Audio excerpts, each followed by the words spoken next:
to please proceed to their respective seats as our program is about to start in a few minutes. Thank you.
Once again, may we ask our guests to please proceed to their respective seats as our program is about to start in a few minutes. Thank you.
Once again, may we ask our guests to please proceed to their respective seats as our program is about to start.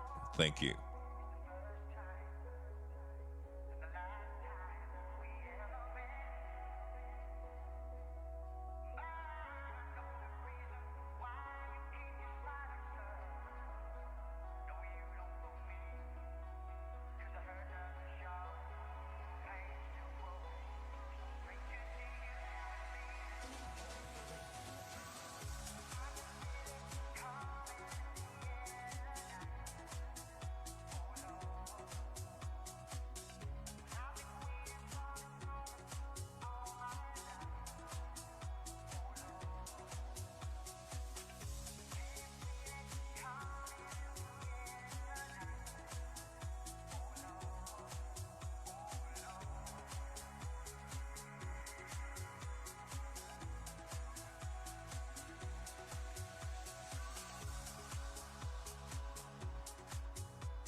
Good afternoon. May we request everyone to please rise for the invocation, after which kindly remain standing for the Philippine National Anthem.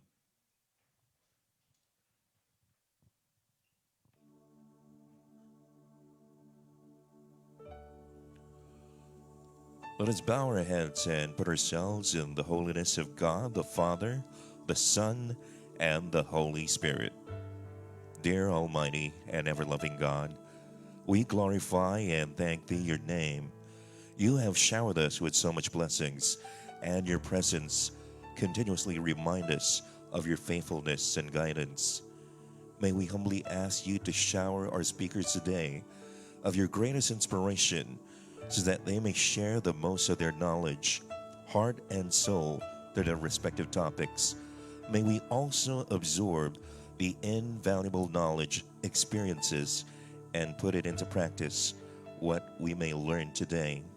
We pray that you bless all the committees in charge, that they may be able to fulfill their tasks responsibly, that the objectives they have set may all be achieved. Your infinite blessing would mean the success of this forum.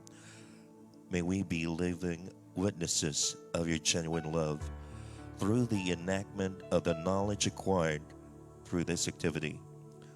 We ask this in the name of Jesus Christ, our Lord and Savior. Amen.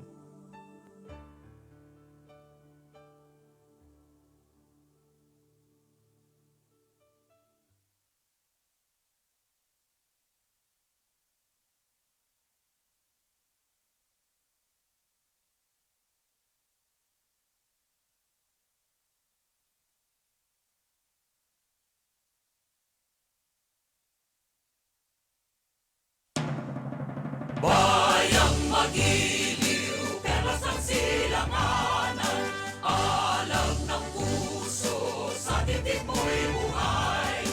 Lupang hinirang, duyan ka ng magiting, sa manlulupit, di ka pasisingil, sa dagat at bundok, sa simoy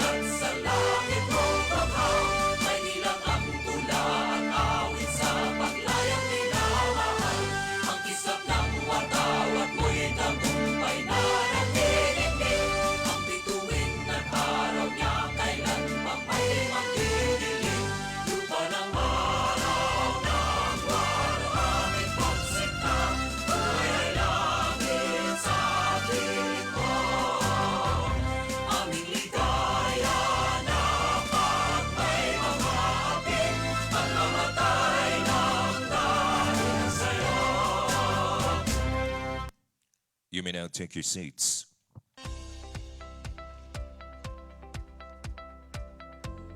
A pleasant afternoon once again.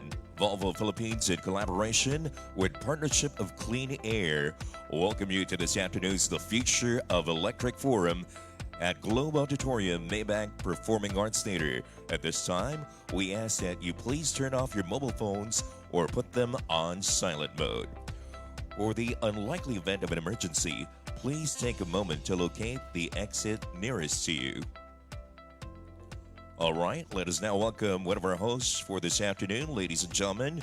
He is a broadcaster, television personality, lifestyle columnist, an age group triathlete, avid outdoorsman, and environmentalist in the Philippines. Please, let's give it up for Mr. Paulo Obrera.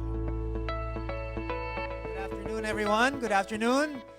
What a lofty introduction. I don't know if I can live up to that. How's everybody doing? It's a pleasure to see all of you here to discuss this very timely issue, and I am very excited for one to discuss the issue further. Now, of course, I won't be alone this afternoon because joining me today is one of our country's great prides, as she will represent the Philippines at the 19th edition of Miss Earth on October 26, 2019 in Naga City. But before I formally introduce my co-host, well, we have a short video for us to watch.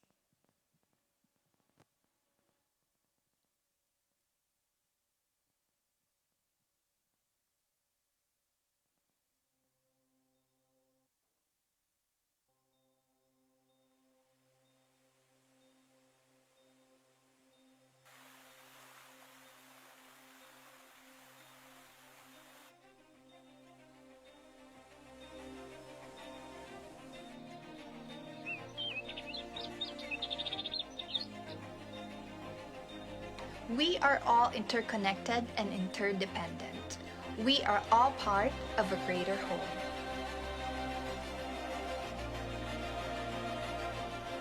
I'm Janelle T, representing Pasig City. Our city champions towards the balance of economic development and environmental protection. A healthy, livable, and sustainable ecopolis, that's us, Pasig, the Green City. It is evident with the great attractions we have, such as the Rainforest Adventure Experience or RAVE, wherein human and nature thrive. Our rich cultural heritage is also preserved throughout the years. Bahay Natisa, Plaza Bonifacio, Immaculate Conception Cathedral, Tanghalang Pasigueño, Pasig Revolving Tower, and many more. As a TV host, I want my audience to feel the experience wholeheartedly. May it be joyful, heartbreaking, or rewarding. More than just making them listen, people from all walks of life should be able to relate, understand, and act. I also love to dance. It is the expression of my soul.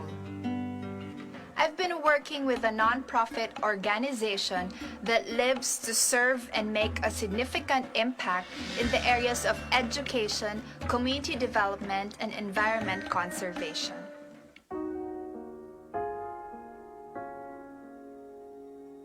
But all our efforts seem never enough. Are we truly part of the solution, or are we contributing to the endless pollution? The Pasig River was declared biologically dead during the 1990s. The growing trash and villages of tin huts settled on the dirty shorelines. The carpet of water lilies on the route also affects the ferry system. But it is one of the most hard-working natural wastewater purifiers. It has the ability to absorb pollutants from the river. It also helps treat kidney pain, diarrhea, and sore throat. The water lily truly embodies our current environmental situation, blooming yet struggling. Together with the Pasig River Rehabilitation Commission, we've been working towards bringing Pasig River back to life. We've been doing several massive cleanup activities and livelihood projects to empower local communities. Apart from the trash we all see, we should also be keen with the silent killer. It slips unnoticed past our body's defenses, causing deaths from heart attack, strokes, lung disease, and cancer. In an urban city where there are a lot of vehicles contributing largely to greenhouse gases, we have been doing these environmental practices to reduce air pollution. The carless weekends in our barangay, San Antonio. The public transport system that uses Euro 4 fuel standards in line with the Clean Air Act, and many more. We often think our battle against air pollution ends once we're inside the protective walls of our own home or offices. What we don't know is it gets worse from there. Apparently, it can get trapped inside these spaces, build up, and turn into pollution. I've been working in promoting my advocacy of indoor air quality. It's best to know the factors that affect our air quality to take the most appropriate actions. I've been using a device that monitors 9 air quality parameters: the temperature, humidity, carbon dioxide, PM 2.5, nitrogen dioxide, volatile organic compounds, carbon monoxide, air pressure, and ozone. The app also suggests what you should do if the sensors go beyond its normal state. Together with fellow advocates, we have been conducting eco-talks on how indoor air quality truly matters. I want to be Miss Philippines Earth 2019 because I want to be of service to my countrymen and Mother Earth. I'd like to work on promoting indoor air quality through its global platform. Human health and our productivity is directly affected by this silent killer. If we can assess the data, armed with the right information, it has the power to change our lives for the better. It's not yet too late to foster long-term awareness of our shared responsibility. We should always apply the 5 R's in our daily lives.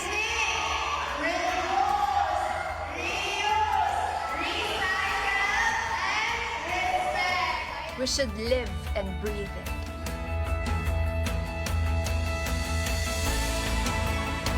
I'm Janelle T, Miss Philippines Earth 2019, Pasig City.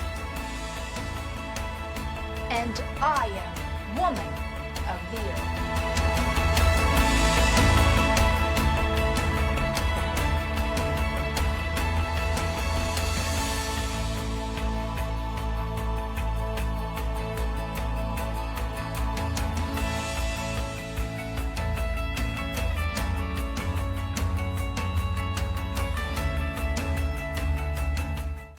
Well, ladies and gentlemen, please welcome my lovely co-host this afternoon, none other than Miss Earth Philippines 2019, Janelle T. Janelle?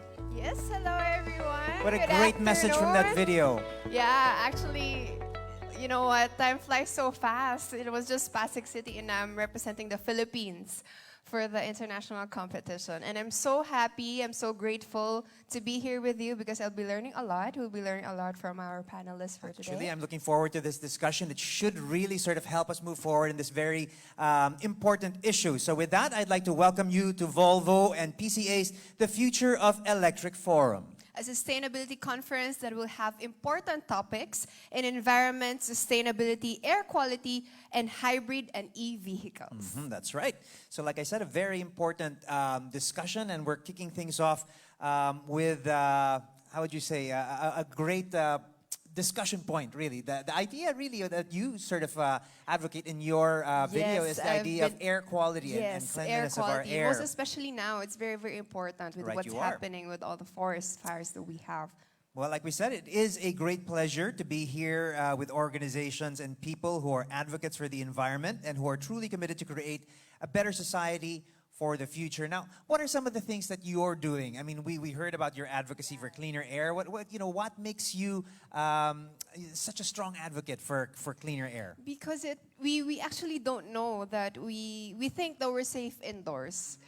because, outside it's so polluted and all that, but inside actually pollutants, get stuck up there and it develops cancer, dementia over time. Like you don't notice that for years it's been there, and then that's why I want to raise awareness and for people to act that they will ensure that their air quality is at its best state. Well, really, I mean, one of the points that really need to be addressed is the idea of mobility and how we are embracing Yes. mobility and how we can, we're at the crossroads of mobility. How can we have the mobility that we desire and Yes. do it in a cleaner, probably a cleaner and more responsible way. And I think Way. that is really, one of the most important points that we're going to be discussing this afternoon. I'm an advocate myself. I've recently made the Yes, of switch course. to a full electric motorcycle, and I've been doing most of Wow. my commuting, and it really has sort of changed my outlook on how we can actually get out there, do the things we need to do, and do it in a cleaner and more responsible way. And that is really what we're going to be discussing today. So I think we should actually kick off that discussion. So with that, I'd like to officially open the forum, and we'd like to call on stage Volvo Car Philippines President and Chief Executive Officer, Attorney Alberto B. Arcilla. Sir.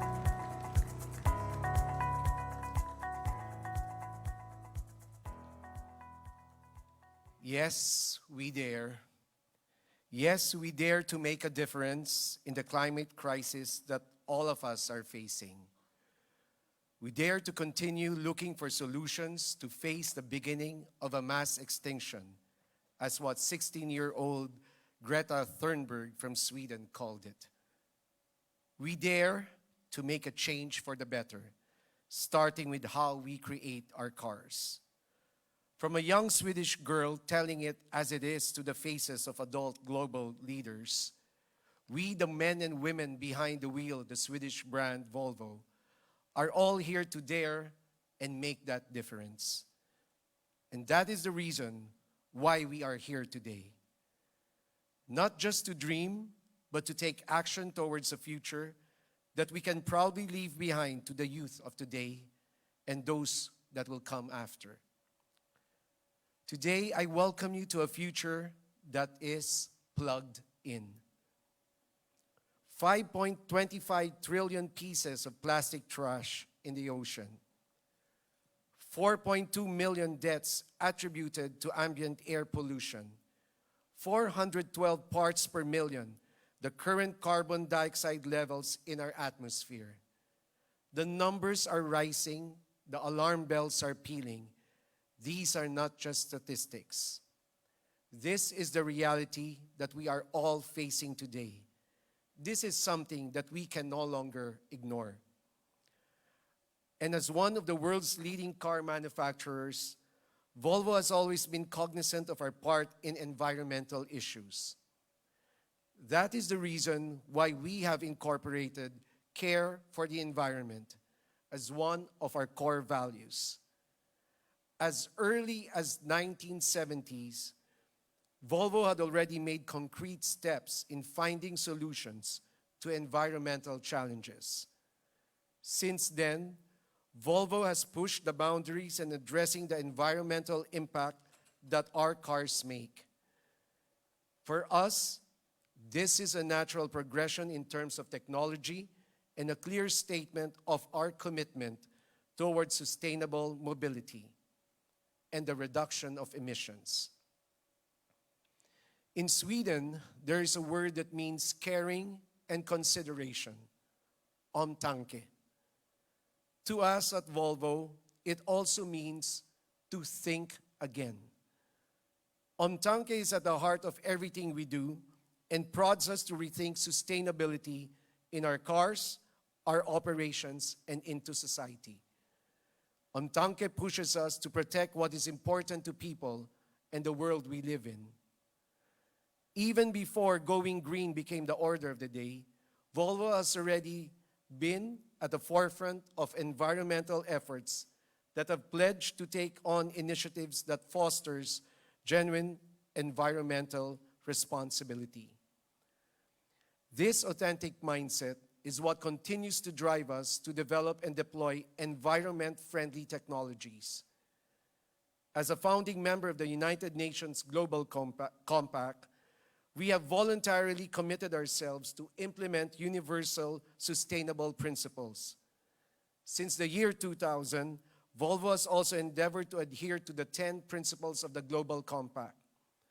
Similarly, the UN Sustainable Development Goals are a major influence that help guide our business approach.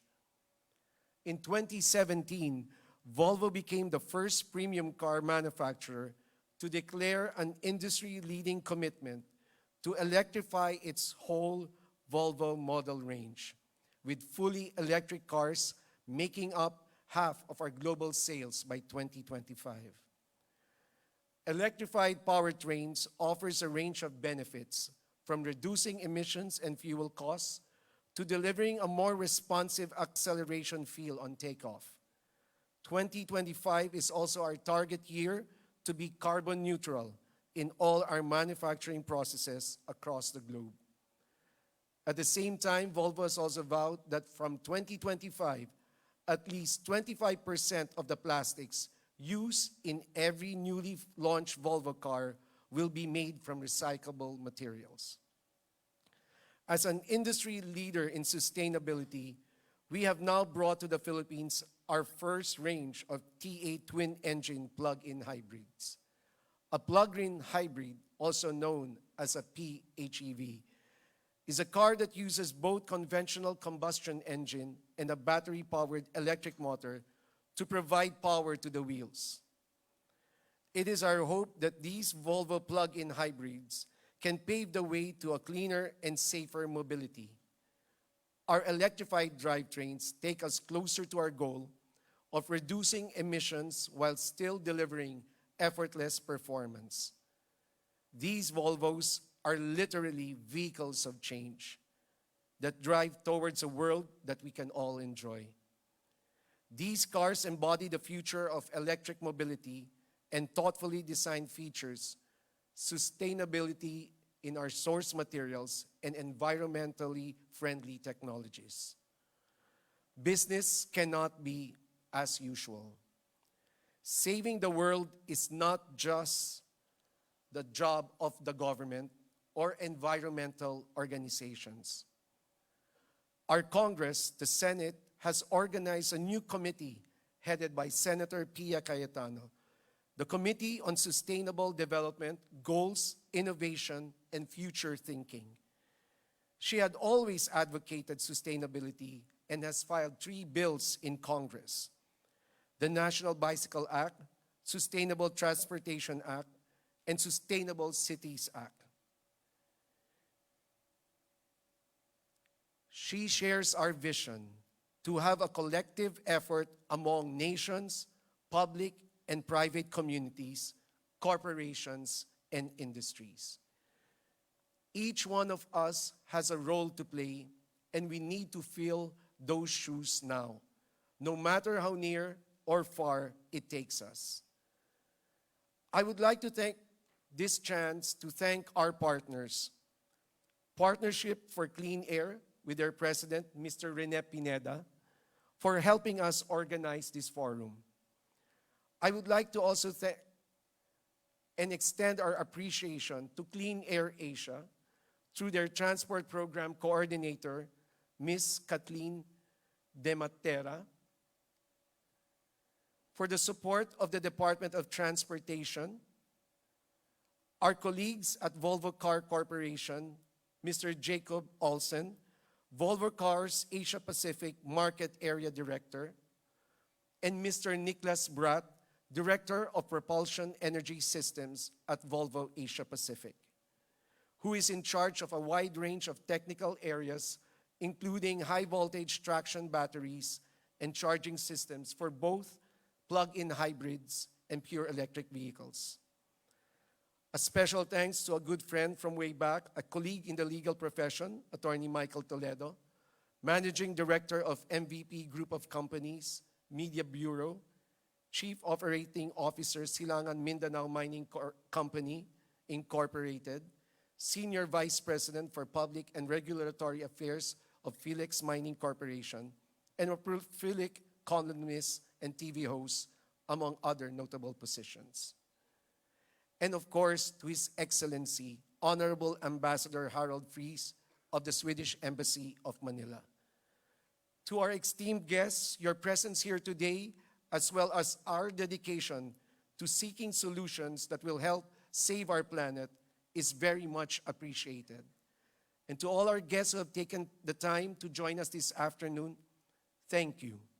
It is our fervent desire to serve as a platform for a healthy discussion on topics that greatly concern us. And to our loyal patrons who have already embraced what our T8 twin-engine plug-in hybrids embody, thank you for already accepting the dare and is now driving the future of electric cars. As we hear our speakers this afternoon, I hope that our eyes, our minds, and our hearts will be open so that our hands can do what we must. Again, thank you and good afternoon.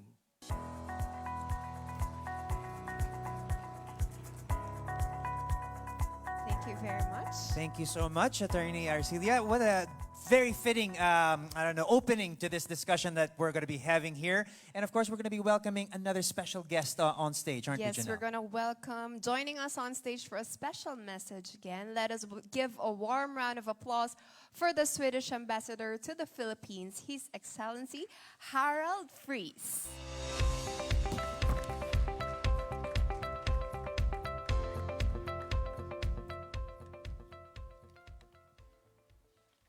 Thank you very much for that introduction. Ladies and gentlemen, good afternoon. I had planned to do a Greta Thunberg on you all, challenging Volvo and the rest of you with how dare you? But President Arcilia, he preempted me and explained how Volvo dares us with the new Volvos coming up. So I'll skip that the first part and say that Greta Thunberg has inspired me and millions of others to look for a more sustainable way of life. So I'm delighted to be here to be part of this forum on sustainability. And I thank my good friends from Volvo Cars Philippines for inviting me. When Volvo invites me, I come, because for any Swede, maybe in particular for an ambassador of Sweden, Volvo is a national brand that we proudly identify with. We all grow up with Volvos in Sweden, maybe like Philippine Airlines or San Miguel for Filipinos. I've been a happy Volvo owner for 25 years, and I've consistently chosen Volvos for safety and reliability. But my next Volvo, I will buy for its sustainability, an electric one. And I look forward to learn more this afternoon about what modern automobile technology can do to reduce emissions and improve air quality. Sweden, my country, is one of the most sustainable countries in the world. For instance, Sweden became the first country in Europe to meet the EU 2020 targets for renewable energy, 8 years before the deadline. Now our goal is to reach carbon neutrality by 2045. Our progress towards a cleaner society and the achievement of the Sustainable Development Goals does not happen by itself. It happens through conscious political decisions and pressure from civil society and consumers, and through innovative and progressive Swedish companies. So to end my remarks, I commend Volvo Cars for its commitment to sustainability. And I'm happy to say that the Embassy of Sweden and Volvo Cars Philippines are regular partners in promoting environmental advocacies in the Philippines. Thank you very much. Thank you very much. Swedish Ambassador to the Philippines, Harold Fries. Ambassador, tack så mycket. Thank you so much. Now, Janelle, I think the ambassador really hit the nail on the head there. It's not just the job of manufacturers, not just the job of government, it's not just the job of us consumers, it's everybody's concern. Everybody has to work together towards moving towards our goal of cleaner and more sustainable mobility. Now, to start our forum, let me introduce our first guest speaker. He is the president of Partnership for Clean Air, a member of the governing board and executive committee of Metro Manila, Airshed Governing Board, a member of Partido Kalikasan, a representative of Philippine Council for Sustainable Development, among others. So now, without further delay, let's give it up for Mr. Rene Pineda Jr., the president of Partnership for Clean Air Incorporated.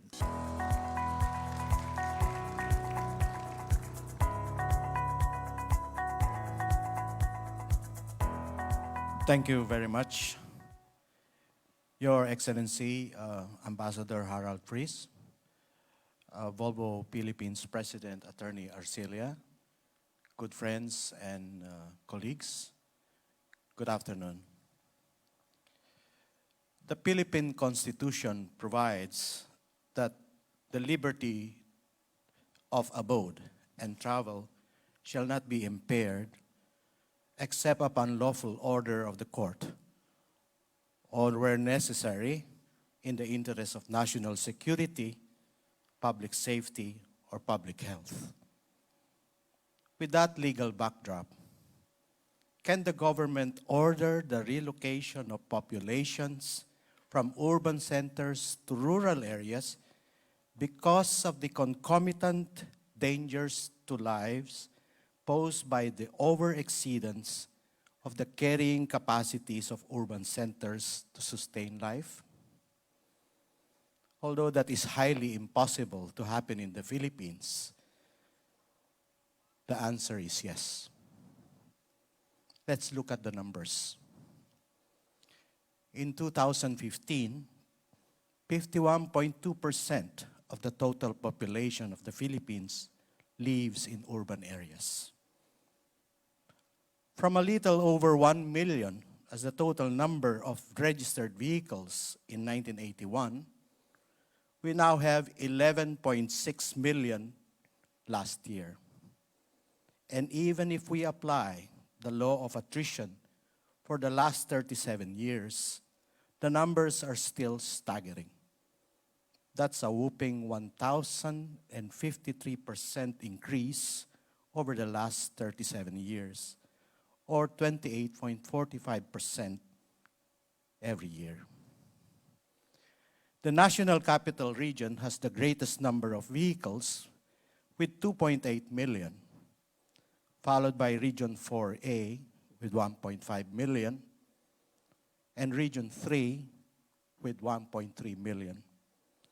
This represents nearly half of the total number of vehicles in the country. And considering the proximity of the two regions to the NCR and the latter's economic dominance that forces the two regions to transact with it, it is highly probable that around 5 million vehicles are plying the roads of the NCR every day. And given that the NCR has a land area of only 619.57 square kilometers, which is smaller than the two other regions, the 5 million vehicle density translates into nearly 10,000 vehicles per square kilometer. That is enormous, unimaginable.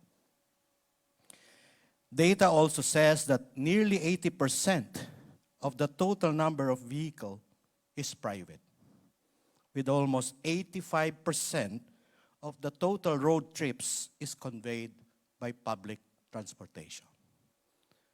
So we are all barking at the wrong tree when we begin to hate the public sector as the cause of traffic, as the cause of all the emissions and pollution.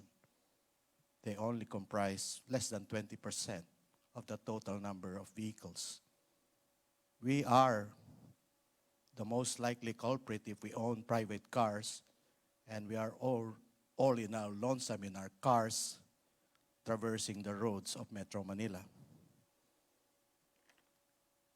We all know that 2.5 billion pesos every day is the cost of the traffic in the NCR in terms of economic and productivity losses. This is not including the costs and the costs of morbidity due to air pollution, more than 80% of which is caused by vehicle emission. A 2010 data by the Department of Health listed acute respiratory infection with 1,371% rate, acute lower respiratory tract infection and pneumonia at 623.5% rate, bronchitis and bronchiolitis 373.5%, and hypertension 367.4% as the top 4 leading causes of morbidity. These are all directly attributable to air pollution. Urban renewal is happening or is being caused to happen in developed nations, particularly in Europe. Worth mentioning, Sweden. About a dozen countries and about 20 cities around the world have already proposed banning the future sale of vehicles powered by fossil fuels such as gasoline, LPG, and diesel. This will happen beginning in 2025, and the target is by 2040, the entire Europe will be fossil fuel free. Notwithstanding that fossil fuel reserves could only last in 2 to 3 more decades, the future of mobility is going to be electric. So we have all a thing to do to believe in sustainability, to embrace the new technology, and to think our position on leading a sustainable life. Thank you and good afternoon. Thank you very much, Mr. Pineda. Very eye-opening presentation, don't you Yes. agree, Gina? I think very much in line Air with pollution. your advocacy. True, that's so true. Thank you very much. That was really an eye-opening for all of us, but now we have a next presenter. She is the coordinator of Clean Air Asia's Sustainable Transport Program. Her work focuses on clean fuels and vehicles, fuel economy, low-emission urban development, active transportation, and green freight and logistics. In her role, she establishes strategic partners across the region, ensures effective collaboration with governments and key stakeholders, and takes a lead role in planning and designing sustainable transport projects. She joined Clean Air Asia as a researcher in 2012. She holds a bachelor's degree in economics and a master in environmental management. Wow. Very impressive. We were having a very interesting discussion already backstage, and I'm looking forward to hearing more about her thoughts on the subject. So please, let's give it up for Ms. Kathleen De Matera, Transport Program Coordinator for Clean Air Asia.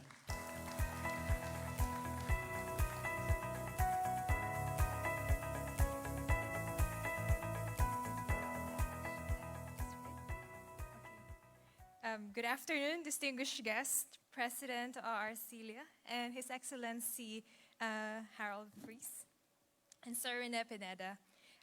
Good afternoon to you all, and good afternoon as well to our Masters of Ceremony. It was interesting to see the initiatives that is happening at the local level, especially in Pasig City. You will see later why. Okay. So thank you first of all to Volvo and the Partnership for Clean Air for organizing this important forum for us to discuss not just a new vehicle, new technology, things like that, but to look at the synergies of this topic with the cleaner air, and air pollution issues that is happening worldwide. Okay, maybe. So first off, where do I point this? Okay. So my topic for this afternoon is on the sources of emissions and its effect on health and the environment. My name is Kathleen De Matera, and I'm looking after the Sustainable Transport Program of Clean Air Asia. So just a little background of what my organization is all about. So we are an international NGO. There's a TV there. We're an international NGO, and we were established by Asian Development Bank, World Bank, and USAID way back in 2001. So since 2007, we have been operating as an independent organization, and we're right across Asian Development Bank. And so we're based in Pasig. So it's been our home for the last couple of years, last decade. And we work towards, our vision is Asia without air pollution. It's a grand vision, of course, and we work towards achieving better air quality and livable cities by translating science, knowledge, data into implementable actions and policies so that we can reduce air pollution and greenhouse gas emissions from key sectors like transport and energy. Okay, okay, there. So how do we do that?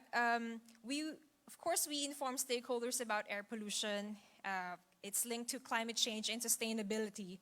We build capacity. We advocate for the development and implementation of policies and appropriate measures and interventions. And we also disseminate data and knowledge. When I mention about stakeholders, we're not just talking to the national governments or local governments. We collaborate with the private sector.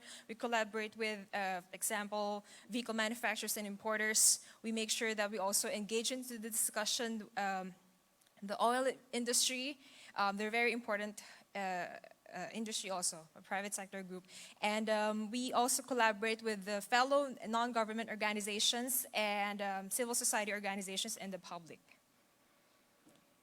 And we work, while we're headquartered in Manila, Philippines, we also have an office in Beijing, China, and in Delhi, India. And to optimize our stakeholder outreach, we also have country networks in Indonesia, Nepal, Sri Lanka, Vietnam, and Malaysia, and of course in the Philippines, it's Partnership for Clean Air.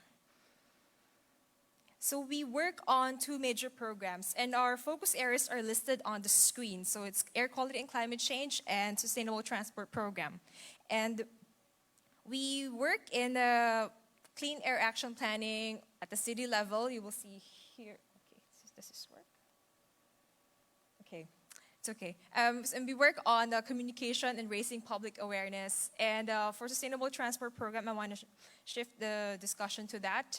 We work on clean fuels and vehicles, meaning looking at the vehicle emission standards and fuel quality equivalent fuel specifications. And we work on not just the new vehicles, but also the in-use, what is on the road already. And we also look at the adoption of electric mobility in Asia. And also on green freight and logistics, we work on that, greening the truck sector, looking at working with shippers, carriers, etc. And then on low-emission urban development, we work with the transport planners. We work on active mobility, meaning public transport promotion, and walking and cycling. So first off, why are we worried about air pollution? I'm sure a lot of you are already aware of this. Not just the health impacts, but also you will see the smog, you will see the issues that's transboundary haze and things like that the last couple of weeks.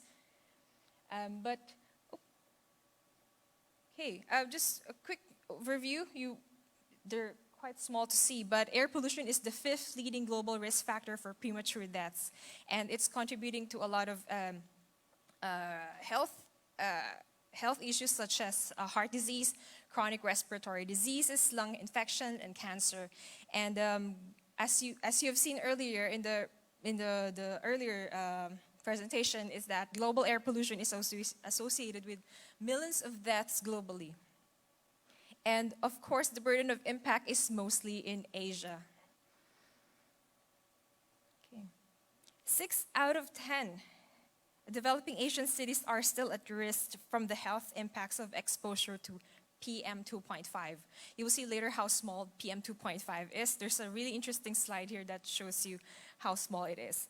And we were able to collect annual average PM 2.5 concentrations in 419 Asian cities from publicly available data.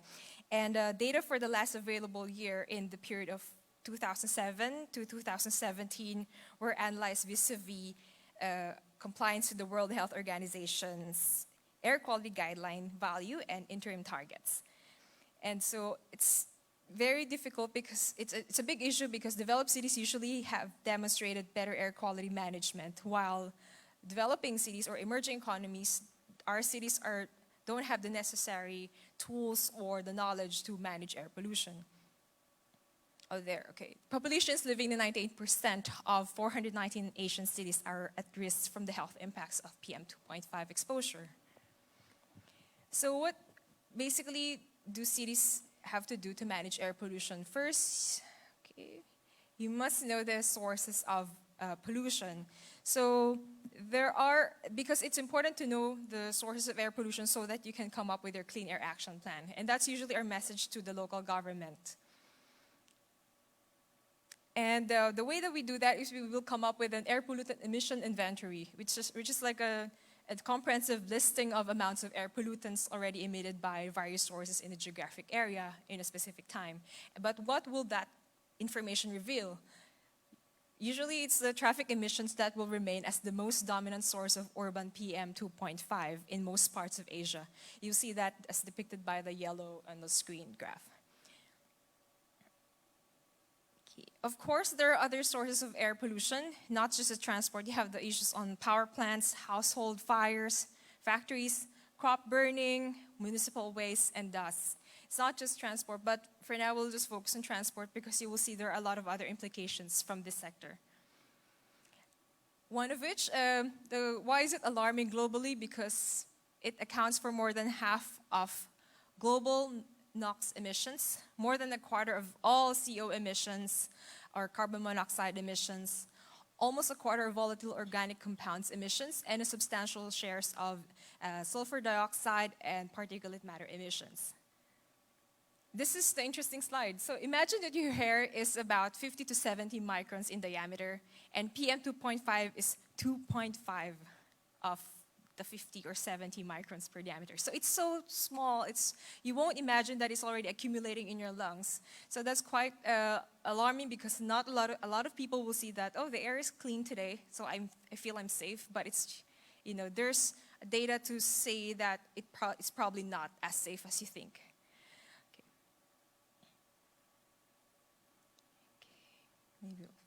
So some of the effects on the environment, of course, the smog, you will see this. Our office is actually on the 35th floor, so we can see every, maybe 7 in the morning, up to 9 in the morning, you will see like a thick smog over Metro Manila. And we're in Ortigas Center, just towards the edge of Ortigas Center. So we'll see the Manila side, the Green Hills side, even above Wak Wak subdivision, you will see a thick haze.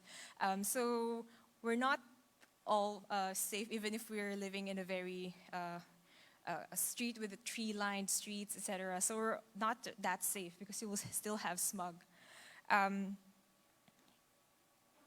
Okay. And other effects on the environment, of course, acid rain, and this will have implications on our historical buildings, etc. And there are other effects on the environment, like ocean acidification. And but what usually hits home for a lot of people, not just scientists, is the effects on the people. And who suffers the most? It's usually the young children, people working outside, elderly, the pregnant women, and actually even unborn babies. So there are environmental effects, of course. Exposure to carbon monoxide, we're aware of, if you get sleepy and then you could pass out and you could pass away. And but there are other health effects of that, other health effects of other pollutants like SO2, NOx, particulate matter, carbon monoxide, lead, ozone, and volatile organic compounds.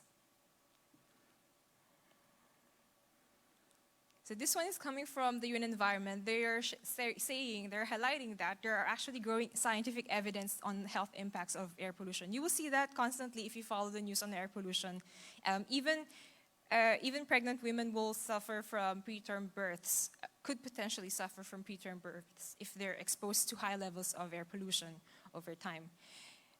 Impairment of cognitive functions in adults, so you will see that on the news. Air pollution linked to decline in cognitive performance.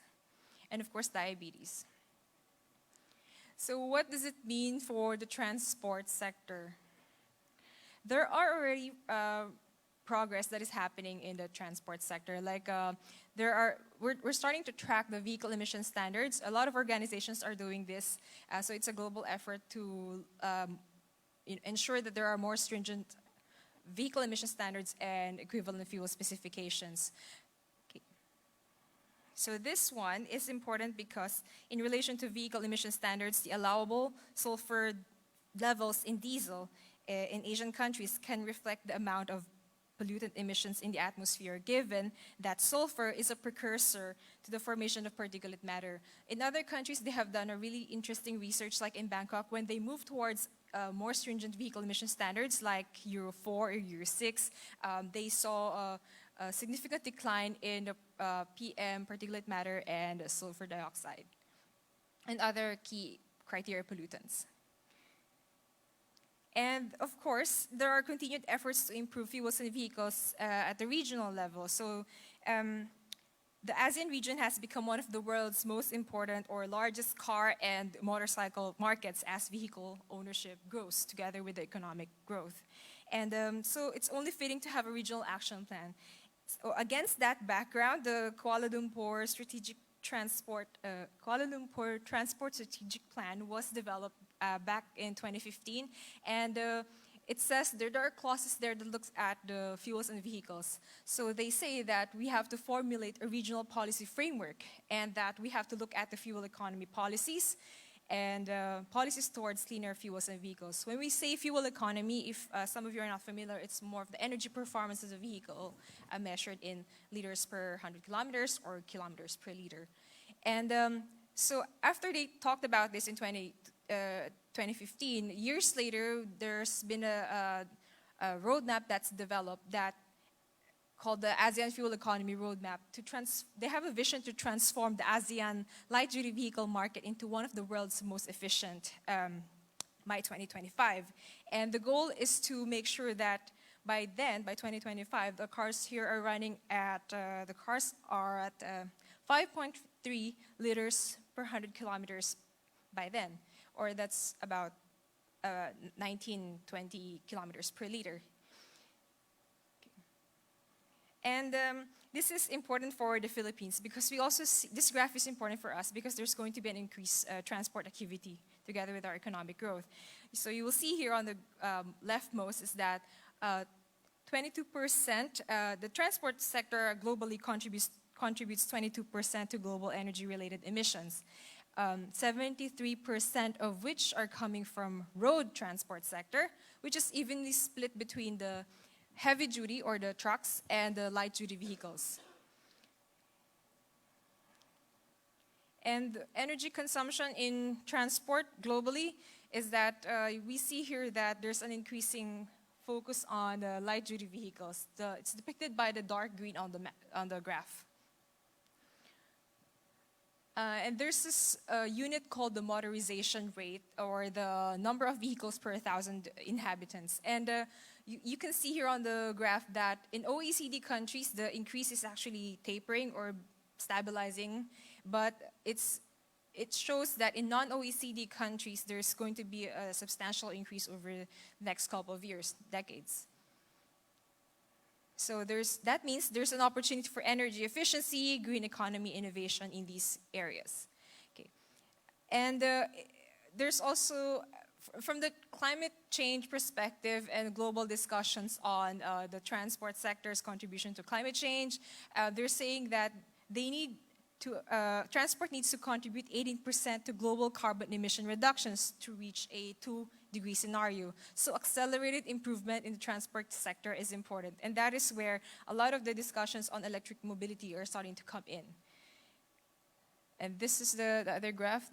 And to meet that lower than 2-degree scenario increase, 20% of all road vehicles must be electric powered by 2030. That is from the International Energy Agency.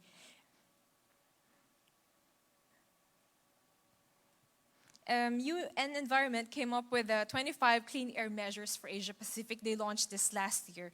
And one of the key takeaways that we see here is that, the pointer is, can you see? So one of the key takeaways there is that electric vehicles is one of the 25 measures that we should start looking at. And there needs to be a major disruption, major transformation that has to happen for the uptake of electric mobility.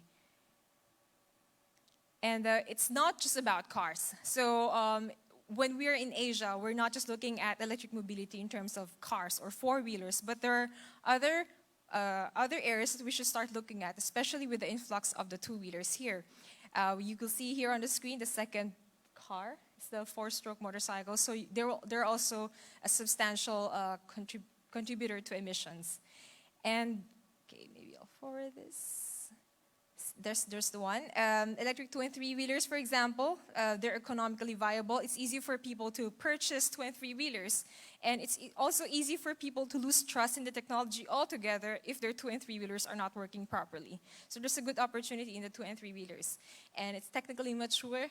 In electric buses also, you're looking at, on the rightmost, is they have manageable recharging infrastructure requirements. And it's easy because you have a public transportation running, then people are starting to get more used to seeing electric vehicles on the road if you have public transportation.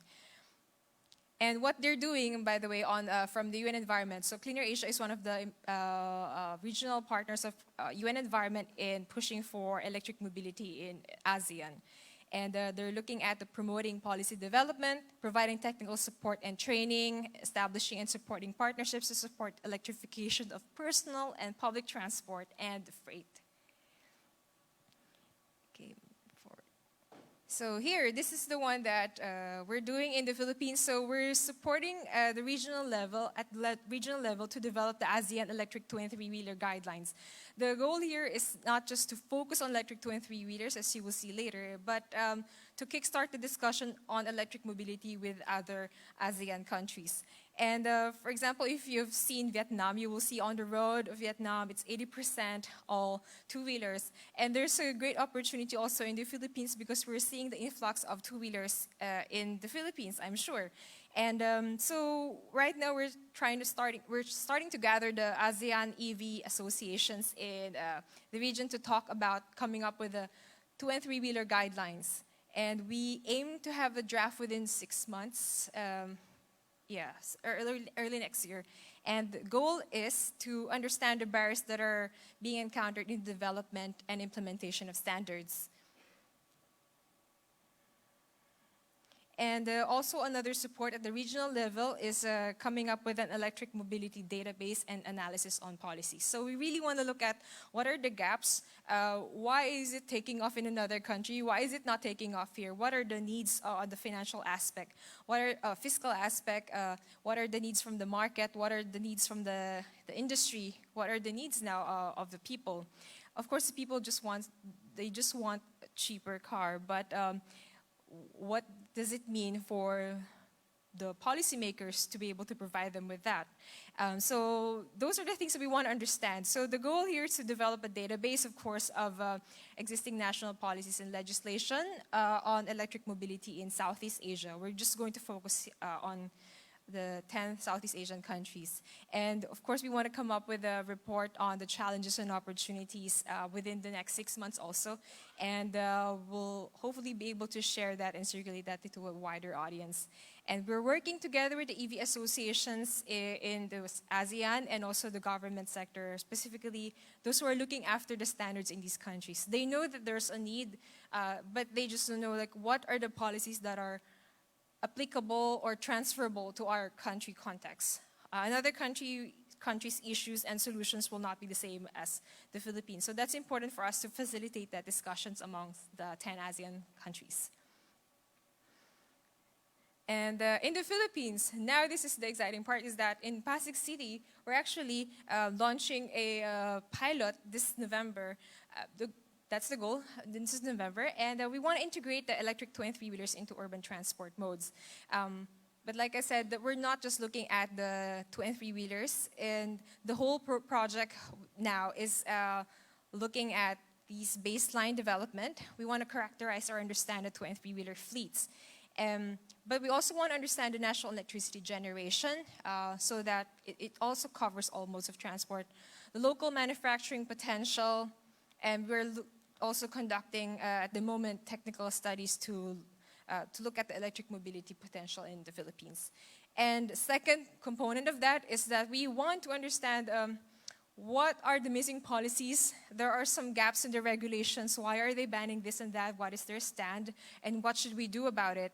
I'm sure not just we don't just provide the drafts, but we want to understand where they're coming from. So we want to come up with a technical working group to facilitate such a discussion, not just with the government, but also with the industry.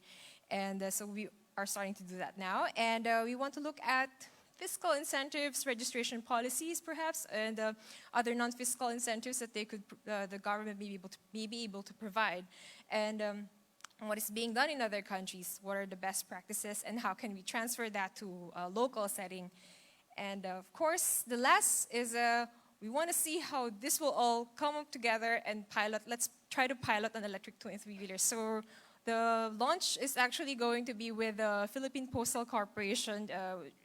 Some of you may be familiar with that. It's a mail. We're looking at urban freight here and mail and parcel delivery. So, UN Environment and another manufacturer, I think they're looking at like providing a grant to Philippine Postal Corporations, and we'll see how the policies will work.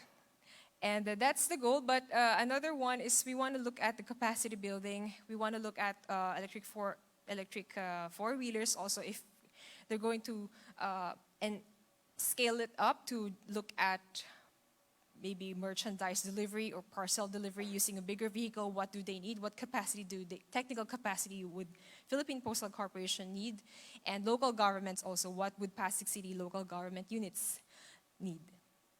And we're also supporting in the communications framework. Of course, in the discussion of coming up with a communication strategy for Pasig City or for Philippine Postal Corporation, we want to work with the industry players also in the markets. Like, what do you want for us to make sure that we communicate this? Like, how would it work? Because we don't want to just launch the initiative as is, but we want to hear, okay, what would the private sector, what would the civil society organizations want to see in such a launch?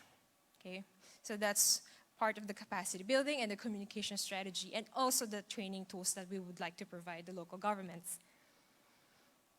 So in summary, just 5 points. It's important to frame the local actions.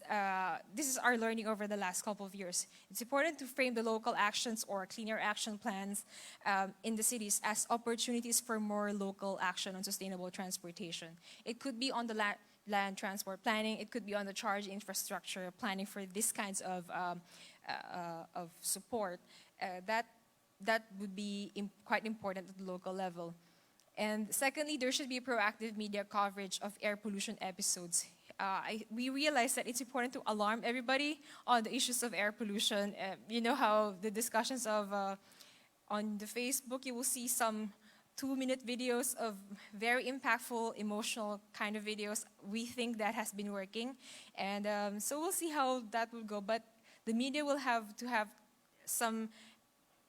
the media will have to cover a lot of the air pollution discussion also, so that you can reach all classes and you can communicate the issues to the all classes and to a wider audience.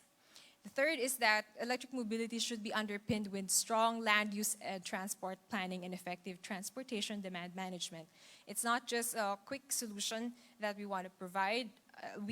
Us all looking after the clean air and the cleaner mobility solutions.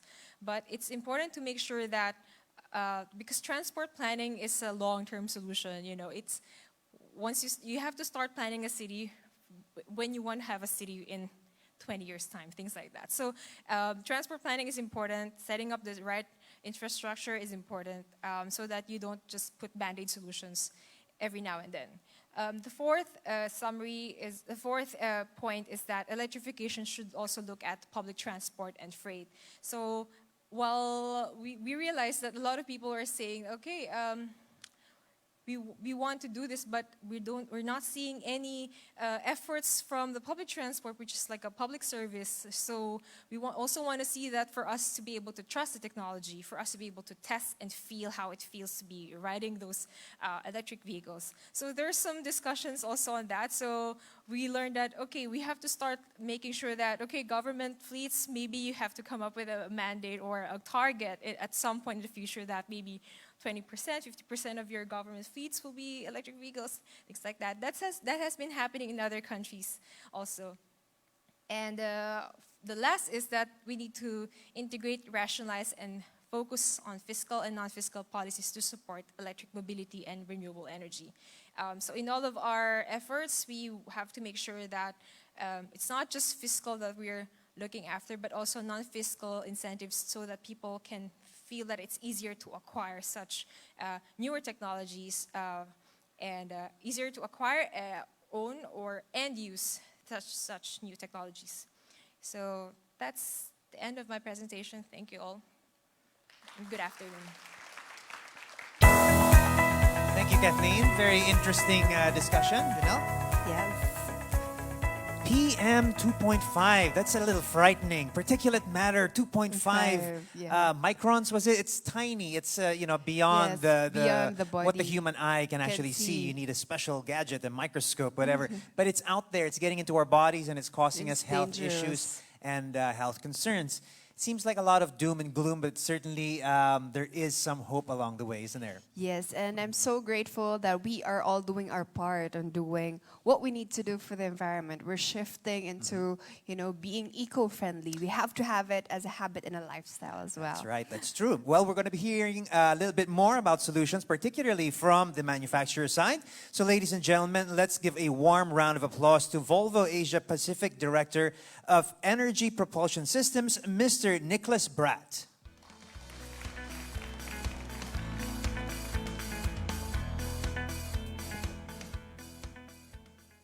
Thank you, everyone. I'm very honored being here speaking about Volvo and the electrification journey that Volvo is going to do, or have already started, I would say. I'm going to talk about a little bit where are we in the world today, why do we do electrification, and then I will in particular talk about that car over there and the powertrain in that, the T8, the technical solutions that we have in that car. If we start to look on what is happening in the world, we look on the global trends. There is a majority of urbanization. People are moving into the bigger cities or the mega cities around the world. They are growing. They are becoming larger and larger. And as just heard, the air quality, that is a major health problem. That is a concern. Myself, when I moved from Sweden to Shanghai 1 year ago, that was honestly the topic that me and my wife really talked about. Should we bring our children to Shanghai, considering their pollution? We were literally talking about that very, very frequently. Nevertheless, we took the decision to do it. As well, we have the time for commuting. People are spending more time in the car. We are traveling more. And still, or therefore, we desire for more time efficiency. We want to use the time when we are in the car in different ways. We want to be connected. We want to be on Facebook. In China, we want to be on WeChat. There are different solutions. But we want to use the time as efficient as possible. And that is why we also want to be connected everywhere, every time, wherever we are. So, electrification. Volvo strongly believe that electrification is here. And one of the reasons is that we have the availability of a very high level of technology. It is here now. It has been developed for some years, but it has now raised recently. It is extremely easy and convenient to drive an electric car. Myself, once you have been driven it, I think that you will not turn back to a combustion-driven vehicle if you once have started to drive an electric car. It is environmental friendly. The cost to drive it, that is low. It is lower than the combustion engine.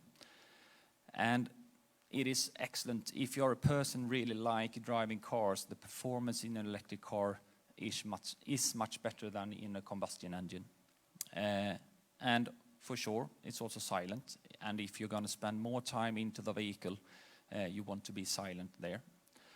And as well, globally, I would say, and now also in the society, there is a strong support to go into the electrification area.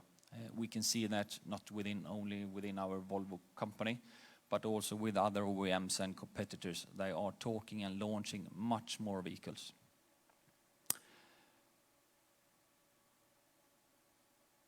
We are going to look on the electrification journey story for Volvo. It didn't start today here in Philippines. It started slightly earlier.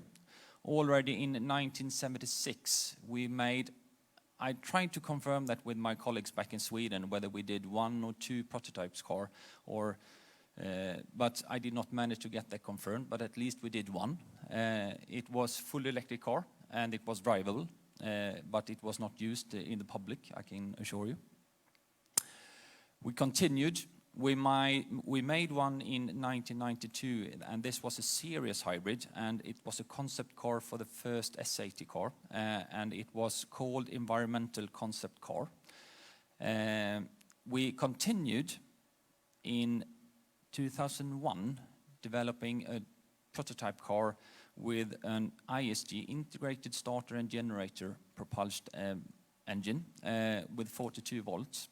We built a number of prototype cars, which we demonstrated for some journalists in Sevilla in Spain. And the journalists, they actually thought that the car was that good, so they wondered when we were going to launch that into the market. Unfortunately, we did not launch it, but it was very well perceived when we had it. We continued, and in 2011, we developed the C30, first fully electric car.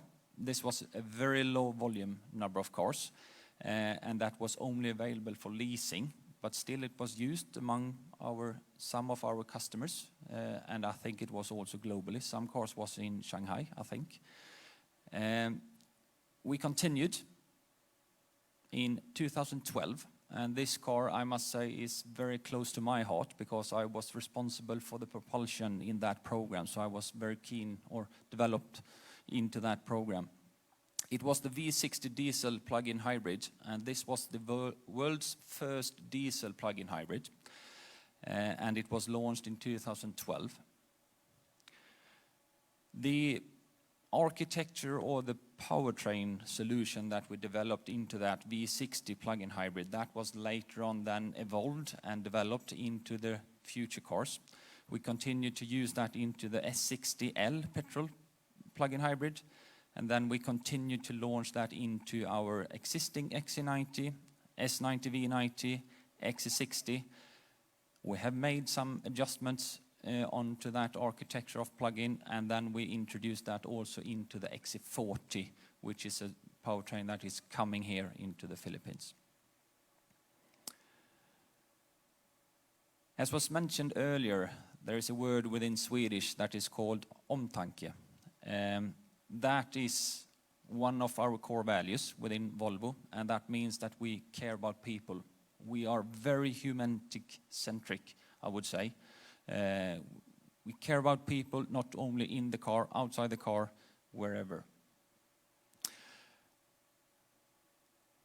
And that is why we have made very strong commitments. This has been stated before, but our CEO, he has made these bold statements so that we are going to have the first fully electric car in 2019, this year.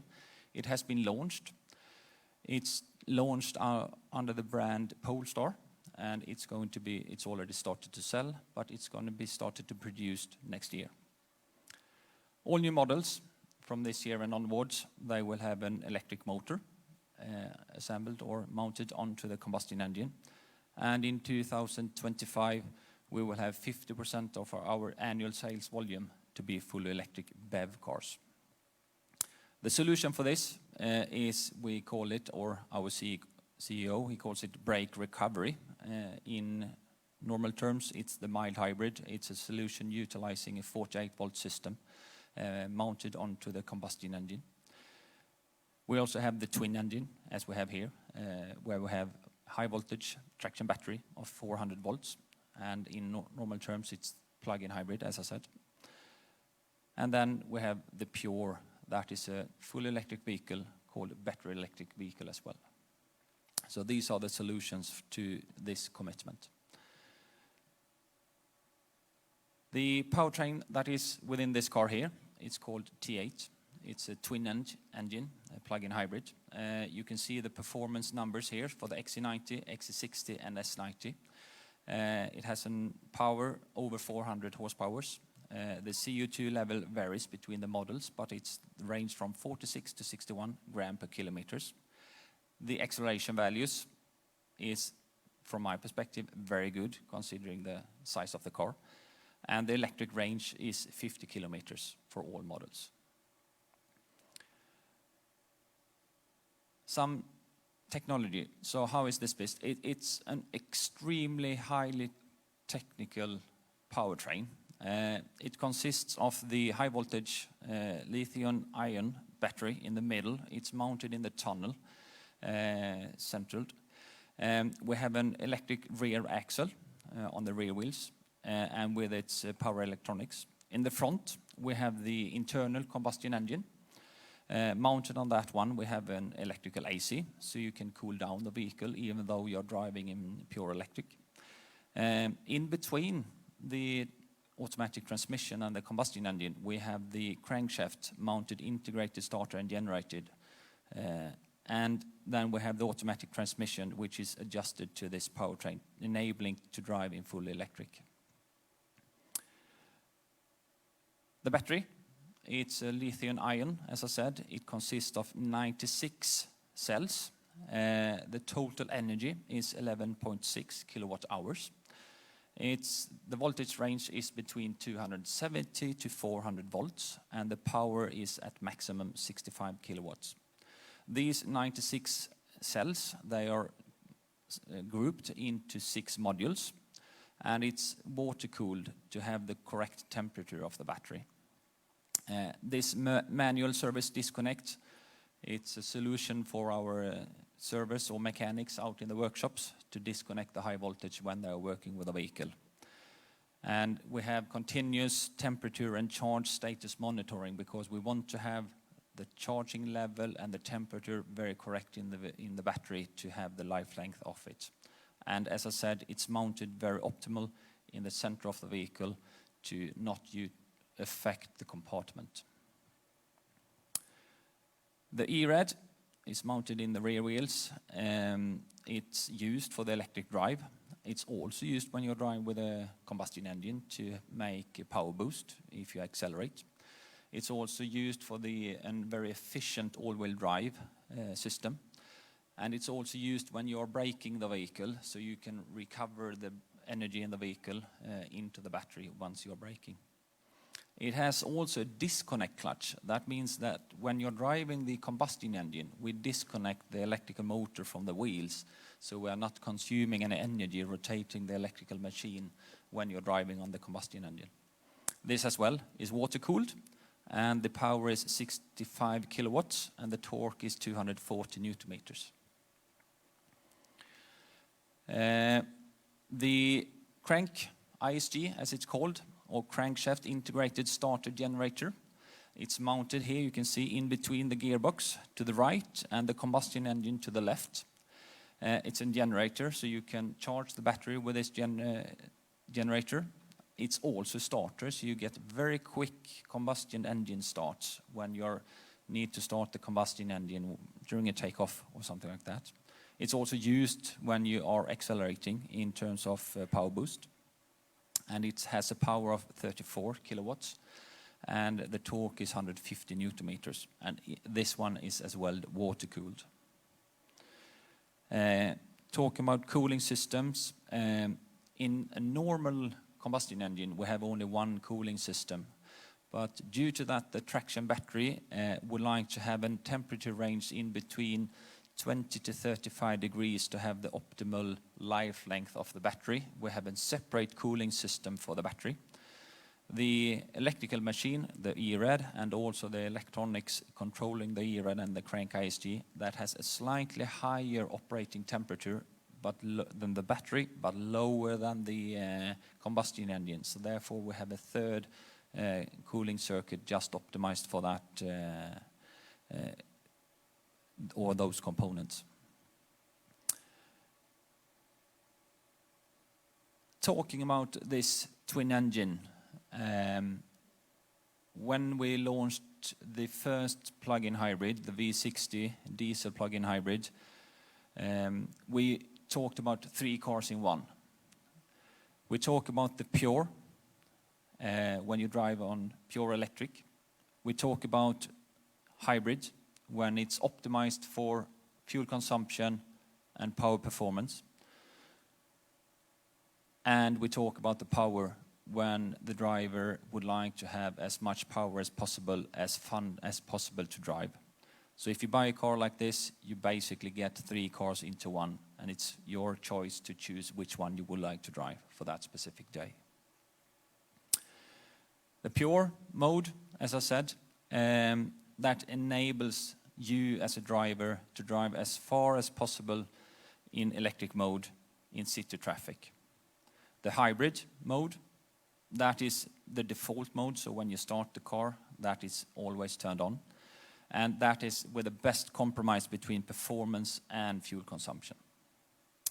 Power, this is the fun mode, if you are from a drivability point of view. Now the combustion engine is always turned on, and also the E-Red or the electrical machine in the rear, that is always delivering the highest torque and the highest power. So it's a very performance-driven car. The all-wheel drive system, you can turn this on, and then the car will be more from a traction point of view. If you're driving in snow, if you're driving in mud, then you have that feature.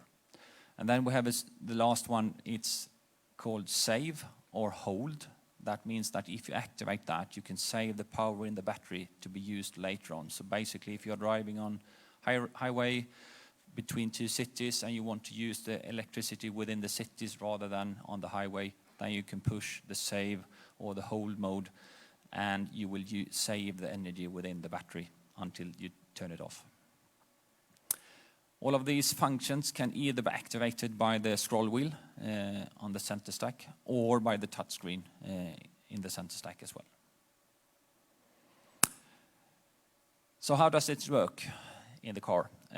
In electric drive, in pure or in hybrid, you can see that we take the energy from the high voltage battery into the E-Red and just use it there, and vice versa. If you brake in this, you bring it back into the battery.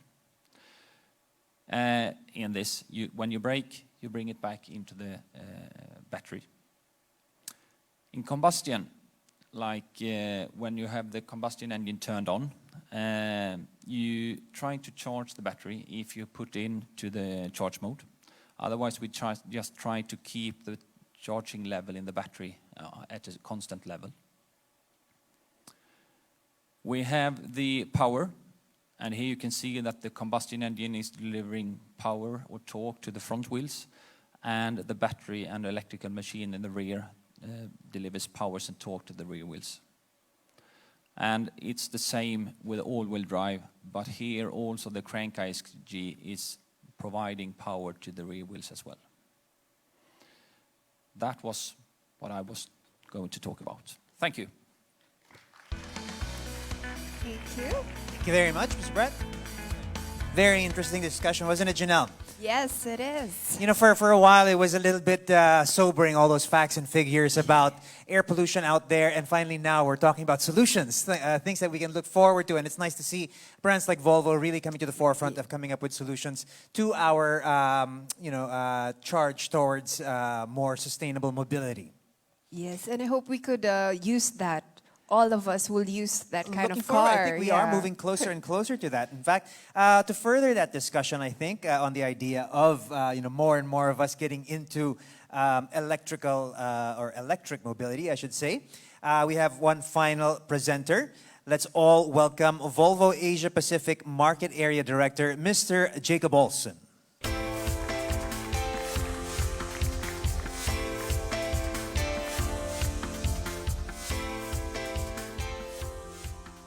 afternoon, ladies and gentlemen. And I hope you have some energy left now for the last presenter.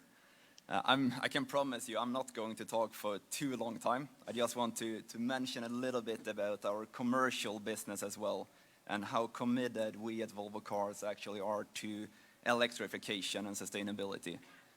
But first of all, I am very honored to be here today to participate in this event. And not only because it's the official launch of our great T8 twin-engine plug-in hybrid in Philippines. And we are going to launch it in 3 different models. You have XC60 here.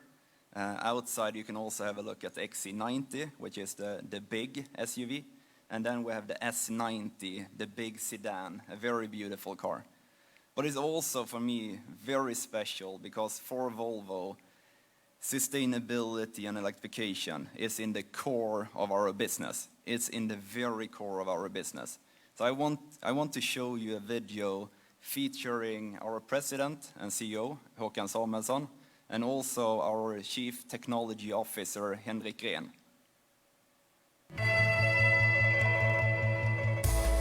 Volvo Cars is taking a bold step forward, heralding the end of an era for the pure internal combustion engine. From 2019, all internal combustion engines in new Volvo cars will be supplemented with electric propulsion in the form of mild or plug-in hybrid powertrains. We are determined to be the first premium car maker to move our entire portfolio of vehicles into electrification. This is a clear commitment towards reducing our carbon footprint, as well as contributing to a better air quality in our cities. We are convinced that the future of Volvo is electric, and that's why we have stated the bold commitment to bring out 1 million twin-engine cars or all-electric cars on the roads till 2025. Between 2019 and 2021, Volvo Car Group will launch 5 pure electric models based on its scalable product and smaller, compact modular architectures. From 2019, all new Volvo models will come with an electrified lineup. The time for electrification has finally come. The technology is ripe, the price is right, and our customers are ready.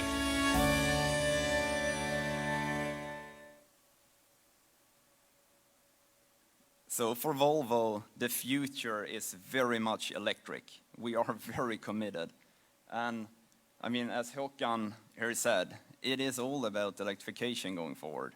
And when we now announced a little bit about the new electric powertrains, what was actually said by then is that we as a company, we are committed to do a very bold transformation. We are going to electrify Volvo cars, and we're going to do it faster than our competitors. But already back in 2017, we were the very first global car company to announce our commitment to electrification. And due to that commitment, we can already now see quite some progress in many of our markets, both in Europe, but also in Asia Pacific. So I want to show here today is our twin engine share of our total sales in a few of the markets. And of course, number 1 is Norway. Norway in 2018 had 67% twin engine share, meaning that almost every single sold Volvo car came with a twin engine. But maybe a bit more surprising is that we were able to deliver 66% twin engine share in Malaysia, followed then by 54% in Thailand. So although we're very early in our electrification journey, we're still delivering quite some substantial result in many of the markets. And to add a little bit more on that, I mean, Norway is a big market for Volvo cars. 67% twin engine share means almost 8,000 Volvo cars in 2018, rolling out in the market with a twin engine. In Thailand this year, we're going even more aggressive. When we now are launching the brand new S60 and the V60, we're only doing it with 1 powertrain. And that powertrain is the T8 twin-engine plug-in hybrid. And due to the commitment, we're also very proud to be #1 when it comes to the plug-in hybrid sales of the XC60 in Europe. So the XC60, the car you can see here, is the #1 plug-in hybrid in Europe in 2018. That's very impressive by, to say, quite a small car company as Volvo. We are much smaller today than our German competitors, but we are growing. So to have that kind of achievement is very fantastic. And then to look a little bit into the future, Niklas already mentioned a little bit about our commitment, but I want to really emphasize it again. So first of all, we will actually on October 16, we are going to reveal our very first Volvo branded electric car, a fully electric car. So that will be a big milestone in the Volvo cars history. So keep your eyes open for that car. It will be fantastic. Then we also have all new models after 2019 will come with an electric motor. An electric motor then means mild hybrid, plug-in hybrid, or battery electric vehicle, so a full electric car. And last but not least, the most bold of all our commitments. That is that we are going for 50% of our global sales to be pure electric cars by 2025. That's a bold commitment. And to be honest, first time when I heard it, I was like, whoa, that is bold. But now when we see what is happening in the markets, we see the demand for our electrical powertrains. I am convinced that we're going to be able to make this. So for Volvo Cars, the future is electric. And that is also why I'm very proud to see that we in Philippines take our very first step to electrify by today then officially introducing the T8 twin-engine plug-in hybrid on XC60, XC90 and S90. And what I've been told is that it's the first premium plug-in hybrid in the market. So now when we have the cars available for test drive, I really urge you all to test drive it, to experience how it is to drive an electric powertrain, because it is very different. You get the torque immediately. You have an instant response from the accelerator. So it's not only good for the environment, it is also very much fun to drive. And by that, thank you very much. Jakob, thank you so much. Very, very excited to, well, literally get into the driver's seat of, a vehicle like this. I really think that our friends at Volvo are onto something here. They're how would you say, addressing our need for cleaner transportation, but really they're also enhancing and allowing us to tap into our passions for motoring and why we love the idea of mobility. It really does sort of encapsulate the idea of freedom, doing what you want to do, going to where you want to go, doing it in style and in safety, and doing it in a responsible and sustainable way. Yes, and just like what the video said earlier, we are now ready for electrification. That's right, that's right. Looking forward to an even, how would you say, a deeper discussion. And we've arranged a set of reactors and panelists to further our discussion. So, Janelle? So let me start with the reactor. He is the Managing Director of MVP Group of Companies Media Bureau, Chief Operating Officer of Silangan Mindanao Mining Company, Senior Vice President for Public and Regulatory Affairs of Philex Mining Corporation. He is also the Philstar columnist, and host of One News Channel's Titans on Signal TV. He's also the chairman of the Subcommittee for Natural Resource Development of Management Association of the Philippines. In the past, he was the head of Technical Staff Senate Committee on Natural Resources at the office of the late Senator Edgardo J. Angara. He also served as press secretary and presidential spokesperson during the administration of former President Joseph Ejercito Estrada. And now, without further ado, let's give it up for Attorney Mike Toledo. Attorney Mike? Let's add style icon onto that impressive resume. Looking very sharp, sir. Also joining us on the panel is Volvo Car Philippines' President and CEO, Attorney Albert Arcilia, of course. Let's give him a round of applause. Volvo Cars Asia Pacific's Market Area Director, Mr. Jacob Olson. Round of applause, please. And Director of Energy Propulsion System, Mr. Nicholas Bratt.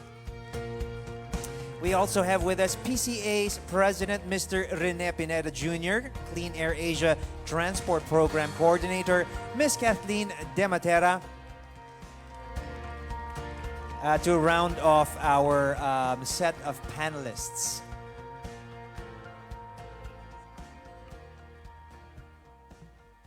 All right. Our panelists are here, and to start off, we'd like to start off with Attorney Mike Toledo as a reactor for today. Attorney Mike, perhaps you can kick us off with a few thoughts. Thank you very much. I hope it is not because of my age that I have been asked to speak first. But first of all, I'd like to take this opportunity, and with your indulgence, to congratulate Volvo and, of course, my good friend, a fellow lawyer, Attorney Arcilia, for really hosting this event. I mean, let's face it, it's very timely. We just had the UN Climate Summit recently and a major climate meeting also in Europe. So it comes at the heels of these very important meetings on climate change and the need really to ensure that we don't go beyond the 2 degrees that is supposed to be the threshold for us to survive in the next couple of years. So this is indeed very timely.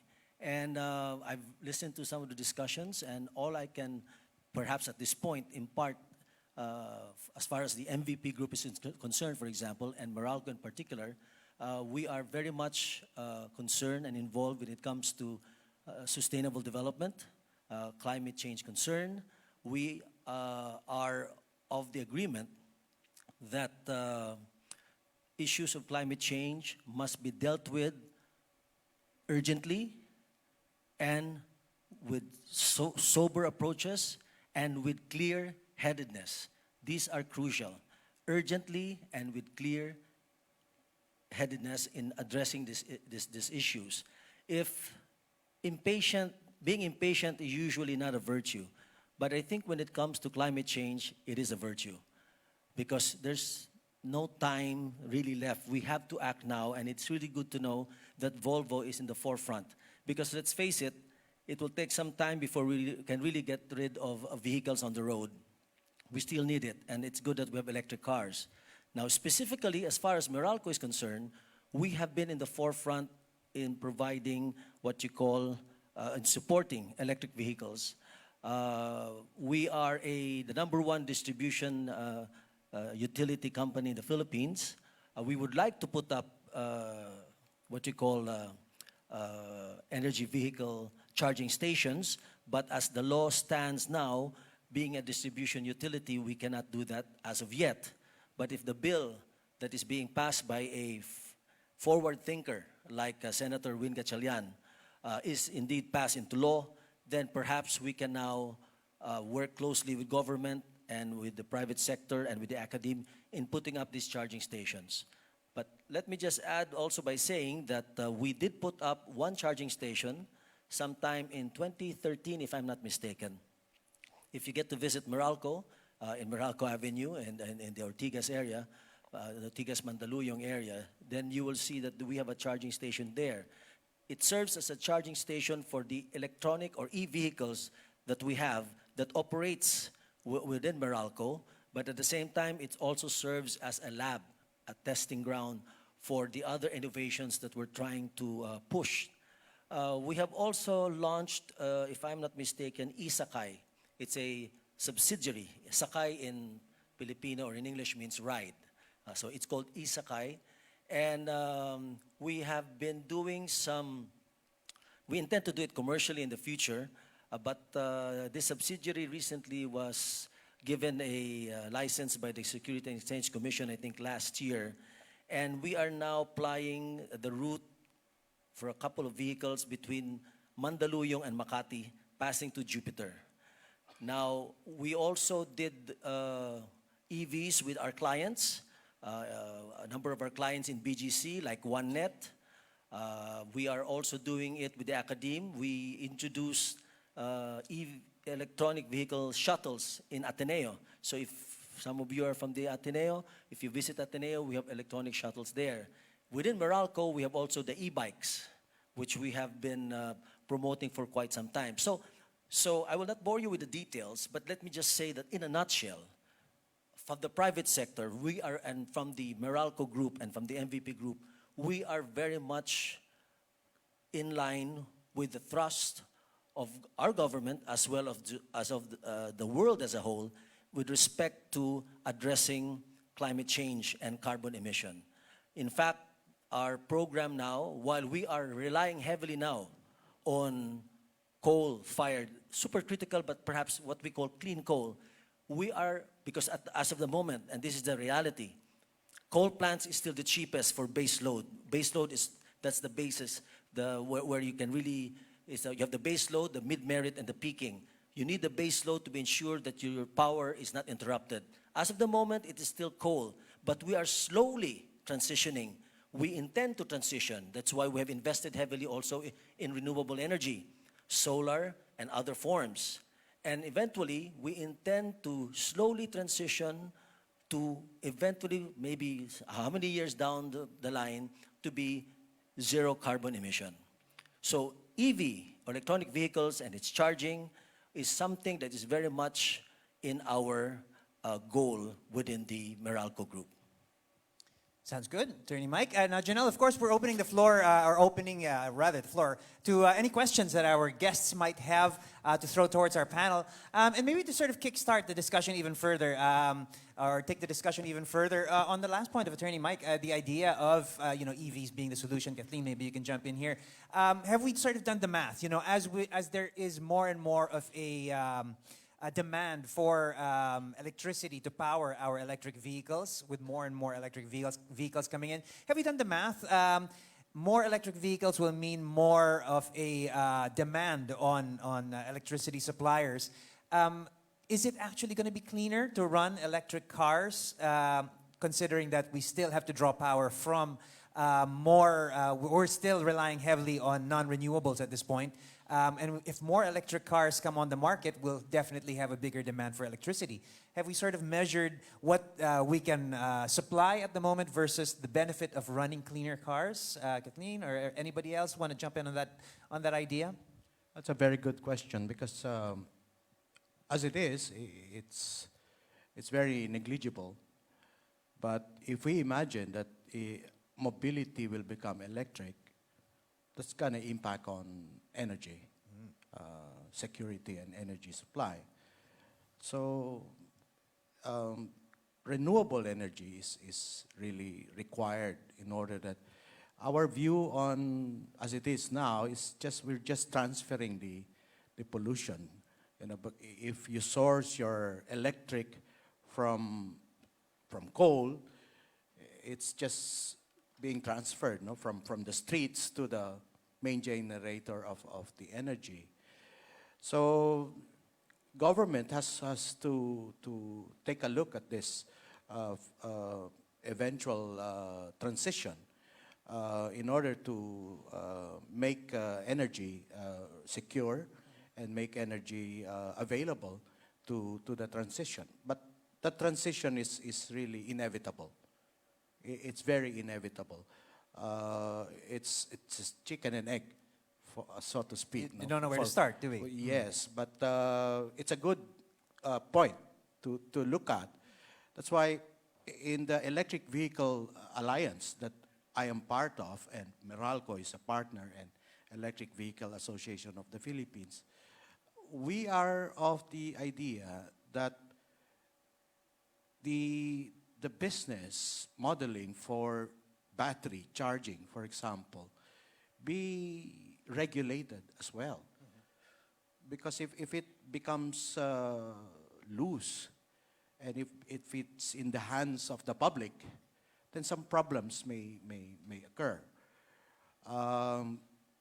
Even in the franchise of energy generation, suddenly now the shift to generate energy is in the hands of the public. owing to the transition. But as it is, the energy generation is in the hands of one company.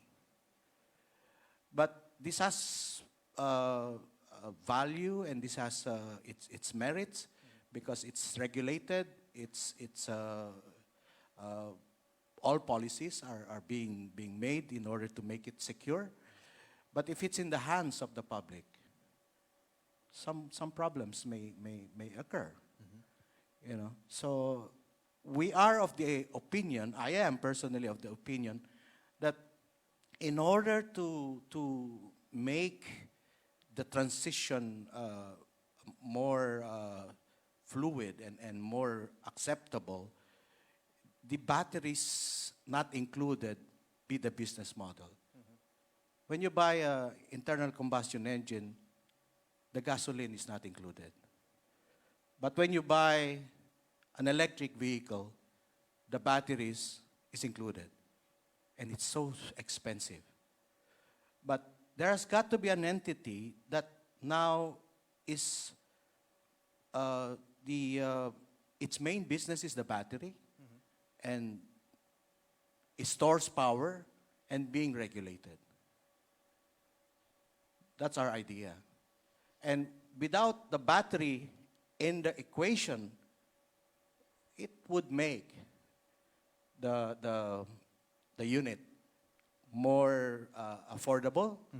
And then it's now within the business of one providing the battery and the energy therein to recover the cost of its investment, just like the oil companies.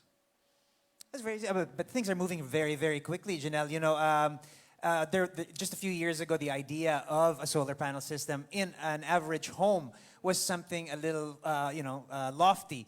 I personally now have a few panels on my roof, and it's something that's become a reality for many people. I can generate enough energy to charge my solar or to charge my electric motorcycle via solar. So I think the model is constantly evolving and it's changing very quickly. I think now we actually are able to, or at least in my setup, I'm able to actually throw energy back into the grid of Meralco to add on to the supply. So there are many different solutions out there, and the landscape and the scenario is changing quite rapidly. Like I said, we're opening the floor to questions. If there are any out there, please raise your hand. We'd be happy to come out there and hear your question. Any question for our panelists today? Yes. There you go, sir. Okay, stay here, Janelle. Right. I'll do the honors here. Sir? Hello, I'm Boeing Soriano from the Daily Tribune. And my question to Meralco is, since you stated that you have plans of putting up the charging infrastructure, and I'm glad that Mr. Pineda pointed out the issue of the cost of the batteries, will Meralco go also into the battery business or the battery rental business? As it is right now, this is a very big issue as far as public transportation is concerned. We are aware that under the Jeepney Modernization Program, we have electric vehicles. And I think one of the stumbling blocks for the electric jeepneys is the cost of the battery. And having said this, we've monitored the cost of batteries for the past several years. And unfortunately, the cost of the batteries hasn't gone down the way we expected the batteries to be. So I feel, and it is my strong opinion, that unless the cost of the batteries and the ownership of the batteries are addressed well, the mass adoption of pure electric vehicles for public transport will have a very slow start. I have no problem with private ownership. Private electric vehicles will be sustainable. It really depends on the use, but for public use, where you continuously use the vehicle, in the span of 24 hours compared to the private vehicles, you need a sustainable battery operating system, you know. Some countries adopt the swapping model because another issue is the charging time. If you're a public transport company with an electric vehicle, it takes around 4 to 5 hours to charge your lithium-ion batteries. So what's the solution? You need to swap. And if you swap, you invest in another set of batteries. And that, I think, is the bigger issue right now. So unless a company as big as Meralco take up the cudgels and include in their charging infrastructure the rental of batteries, the adoption of public utility electric vehicles, I think, won't move as fast as we want. It's a very good point that you raised, sir. A very good question and very valid indeed. Let me just start off by saying that even years ago, we knew that battery storage will disrupt the business of Meralco. So we had to anticipate that. Because can you imagine if eventually batteries can store energy, for example, solar energy, which used to be intermittent, depending on the weather, only if there's the sun, of course, then you will have energy. But if these, the energy that can be generated from the sun can be stored efficiently and effectively in a battery, then time will come that eventually Meralco will become more of not the default source of energy, but rather the secondary source, because they can just have their own solar panels, store the battery, and then whatever power or energy they need to run their households or even their factories eventually, they can have it then.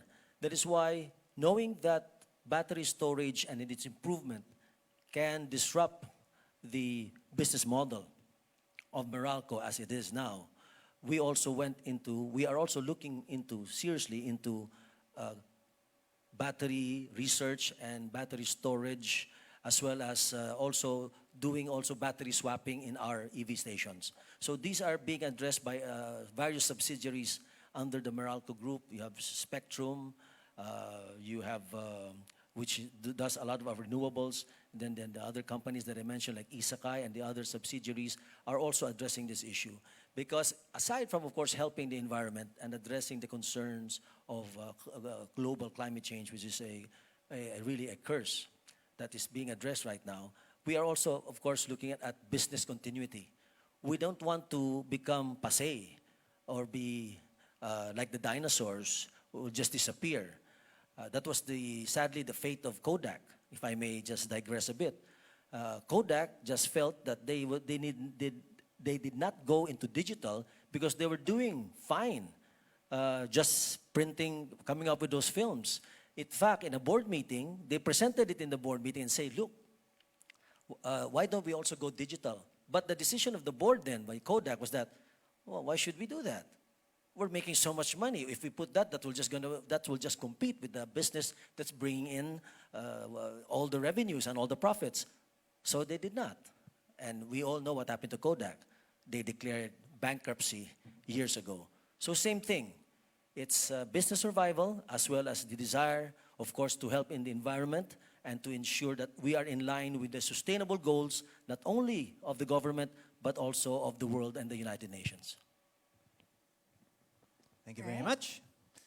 Anything Any else more? off the floor? We'd be happy to take some questions. I want to turn the discussion a little bit to the car that we have here. I mean, look at this. We've launched this beautiful vehicle here, a beautiful line of several other models, which can be seen outside. I wanted to ask, how has the integration of electric engines affected the drive experience? We have a very special relationship with cars. It's driven by passion. It's driven by many desires. Like I said, desire to move around, to do the things we want to do. But it's also all about enjoying the experience. How has the addition or Volvo's commitment to adding electric powertrains into the cars change the way the driving dynamics of the car? Have they become heavier? Have they become lighter? Has the weight distribution changed? Your decision to put the batteries on a certain part of the car, has it enhanced the car, or are we giving up a little bit of the driving experience? I would say it has improved the drivability much, to be honest. If you drive the car, you will not notice that it has the traction battery inside or install it. The weight balance is perfect, or as good as it can be in the car. In terms of how you perceive the car when you drive it, comparing with a normal combustion engine, as Johan was stating, the torque is there instantly. You have the response on the acceleration pedal directly, independent of the charging level of the battery. So it's extremely good. And I think that once you have driven that car, you will not change back to a combustion engine. That's my feeling. So I think we should write a receipt. One for you, one for me, Mike. I just want to comment very quickly, Please. Paul. Yes. You know, like we have a Tesla. Our chairman, Mr. Pangilinan, just to prove and to show, put your money where your mouth is, so to speak. He brought in a Tesla a couple of years back, and we have a charging station for the Tesla in our Meralco compound. But one thing I noticed about the Tesla, it's just so quiet, it's dangerous. I don't know if you're doing it with your cars, but shouldn't perhaps the consumer have the opportunity to decide, today I want to sound like a Ferrari. you press a button somewhere, then vroom vroom. Perhaps. Today I want to be quiet. I don't know, Perhaps. because it's just so quiet, it can be dangerous to pedestrians. No, I have to agree. I'm a recent convert to an electric motorcycle myself, and I find myself using the horn a whole lot more often now. But I have been enjoying the benefits of quieter, cooler, quieter travel, and it really has. I don't know. I'm convinced that electric certainly does seem the way to go. Janelle, what are your thoughts on the idea? Would you drive an electric car? I would. Yeah? Actually, would love to try that. Okay, I'm first on the list. I'll give you dibs on second place. Yeah. Okay. Like I said, we're opening the floor to any questions on the sir. subject. I'm gonna come down there and pass the mic. Janelle, we have a question here. If you do the honors. Thanks. I'm Antonio Mauricio. I'm from the Finance Education Center. Thanks, Mike, for inviting me. Well, before I go to my question, regarding the concern about the quietness of the car, not only for pedestrians, I think, because where I live, I'm very careful about the cats going around the parked car, and then so every time I leave, I have to take a look if there are any cats that have stationed themselves, and really the small cats can get into the engine. So sometimes, so I don't know if that's something that that is part of the discussion, but it's certainly a real concern. But that's just an observation. Maybe you can address it later. My questions are twofold regarding the cost of the car and regarding the financing of the car. There was a law that was already passed in the Philippines to give incentives to electric vehicles. What's the status of that, and why is it not being implemented, if any of you are aware? So I don't know if you have visibility on that at this point, because consumers are just waiting for the prices of electric vehicles to go down in order to buy them. Of course, the positioning is really, well, we don't really want more cars on the road until the infrastructure is improved, but at the same time, to be more inclusive, I mean, you just don't want to cater to those who can afford these cars, and these cars are actually much cheaper outside the Philippines than here because of the taxes. So the law has been passed. So I don't know where it is now, but I'm certain that they're not reducing the car prices to be available to more people. Secondly, I think again, based on the price of the vehicle, are there any more creative financing solutions that you can offer apart from the usual, or is it just the same as all the other car companies are doing? Thank you. Can I respond to that? Well, first, I'd just like to respond about the pollution thing. I think these are all steps for us to be able to improve our quality of life. And what we're doing at Volvo is also looking at the quality of life, not only in terms of pollution in the air, but also noise pollution as well. And this type of vehicles actually give us that opportunity to have some quiet time as well. That's how I look at it. I've ridden this, our vehicles, our hybrid vehicles, and it really gives you a lot of that little quiet time. As to the question as to the steps of the government, the train law had been implemented only for a year, where they gave special incentives for electric vehicles and for hybrid vehicles to have lower excise taxes. Prior to that, it was really very expensive to import these vehicles because the cost of the car itself is already very expensive. So the excise tax was already very high. It was only a year since it was implemented, and I think more and more manufacturers are seeing this as an incentive to bring in the cars. We took that opportunity right away as soon as we found out that it would be implemented in 2018. And our partners at Volvo were very excited with us as well that we can bring in these cars at with the incentives granted by the government. I feel it's only been a year, so technically everyone is still trying to create the business model that can bring in these electric vehicles to the market in a more affordable way, but it's already a big step. As to purchasing and financing the vehicles, it is still considered as one of the offers that we have in our model range. So it's still the same financing packages and the cash purchase that we do, but we have a lot of people, our partners in the banks here, and I know that they acknowledge that e-vehicles are starting to become one of the choices that our market wants to purchase. So eventually, we are looking at making it more affordable for the market to purchase. Any other questions from the floor? The idea to go. Oh yes, ma'am, please. Sorry, I'd just like to hop in and talk about the incentives and what Please the government do, yes. is doing. Because recently, of course, some of you may have heard that there was a Philippine EV summit in July in SMX, and we're happy to also share that, of course, the Department of Trade and Industry is also looking at ensuring that there's an industry development alongside this one. So while there's some pressure from the public to push the private sector to lowering the price, there's also a big role for the government to look at developing a roadmap to make sure that it's also friendly to the businesses to come in and to sell their the vehicles. But another is that not just the trade and industry that is looking at this. They've initiated a study on this one, looking at what should they be looking at, what should be the role of the Department of Transportation, for example, what should be the role of Department of Energy in this whole discussion. And so there's already an ongoing study on that one. And of course, there's and I will also refer to your first question earlier about the implications on the electricity generation. Of course, there's the Department of Energy really wants to look at developing a roadmap.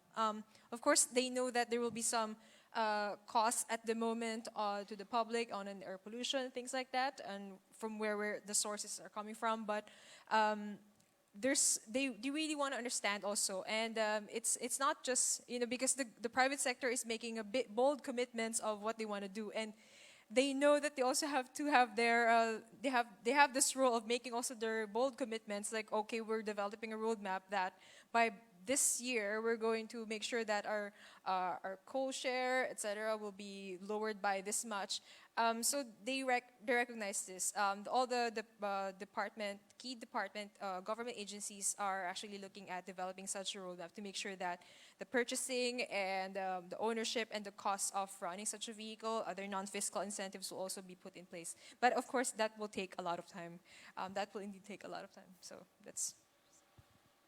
And I can also then comment a little bit about your very valid question about new innovative financial solutions. So globally, Volvo Cars, I mean, we see the same trend as everyone is seeing, that ownership is going to usage. That's a global trend, and it's happening everywhere. And of course, we're also trying to come up with a lot of new innovative solutions on how to finance a car, especially when we talk about more expensive powertrains. I mean, real battery electric vehicles, bigger cars, etc. Then, for example, now, just a couple of weeks ago, we had a pilot launched in Stockholm, in Sweden, for a company called M, which is a mobility solution company. They are working for people who would like to have just a short trip. So thinking about you have a car for 1 day basically, or less than a day, and you just pay for the ride you do with the car, but you drive it yourself. Another one we're very much focusing on a global level is Care by Volvo. And Care by Volvo is a subscription solution. And that means that you pay for usage, but you keep the car for a little bit longer time. So now we're talking about the 3 months up to, how long you want to keep the car. But it's a very innovative solution, offering the customers a lot of flexibility and a lot of opportunities to upgrade and switch between cars. Sometimes, your life situation allows you to have an XC40, so a smaller SUV, but then you get kids and you want a bigger car, and you don't want to be stuck into a financial solution that is for 36, 48 months. Then you can easily upgrade to an XC60 or an XC90. So a solution that is adaptable around your needs as a customer. That is what we're working on.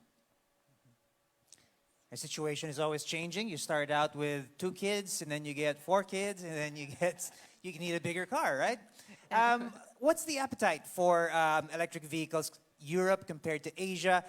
Is PHEV going to be the focus, continue to be a focus in Europe, or will we be moving more towards BEV solutions there? Will PHEV be more of a focus in Asia? Simply because that's more of the appetite that we have here? What is the market looking for here in Asia, particularly maybe in the Philippines?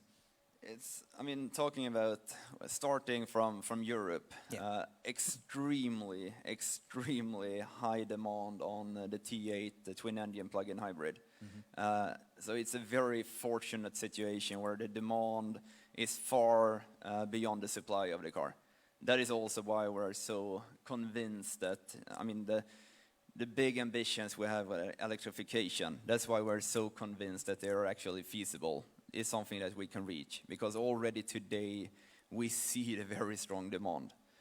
The same is then true, I showed before Malaysia and Thailand, but of course also in China as one of the leading EV markets. The very difference in China is that the electrification is starting in mainstream, it's not starting in premium. That's very different compared to the European market, where in basically every European country, you see that the electrification is starting with very expensive cars, and then it goes down into the levels. But China is upside down, it's opposite. So it starts with the locally produced Chinese OEMs that electrifies, and then it goes up to the premium segment.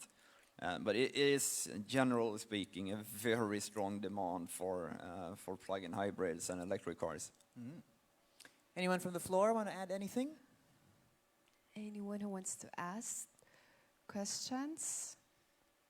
No more? I believe we have a few other questions on hand for our panelists. Janelle, go ahead and dig into our list over there. I'll scan the area over here for anybody else who would like to add any questions from the floor. Yes? No? I was curious, here in the Philippines, we have very unique conditions. We've got we've got basically hot and we've got rainy, right? And rainy is a concern, and most people, this might be a very EV 101 question, but we do have to deal with a lot of floods out here, and water and electricity, it's always a little bit of a concern.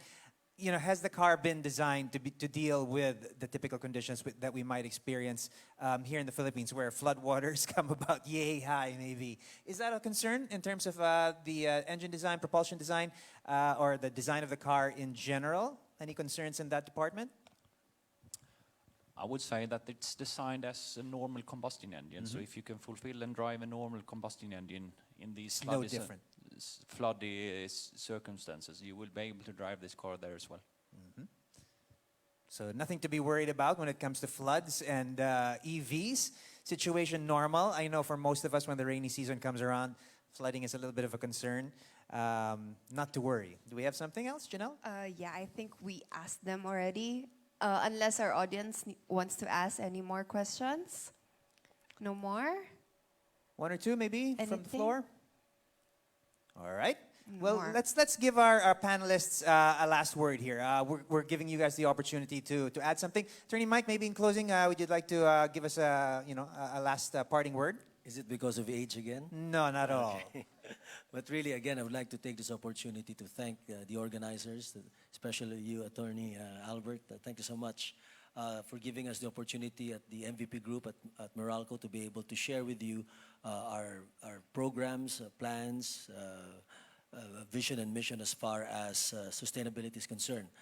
Let me just close by saying that I think all of us are in unison that the clock rather is really clicking, and there is really no time anymore to ruminate. There's no time anymore to debate. There's no time anymore to discuss, because we all know that there is a problem, and we all know that there are solutions. It is just really a question of everybody, led by governments and led by the big countries, to sit down and address this problem of climate change and sustainability. There are solutions out there. Take a look at this beautiful solution right here, Attorney Mike.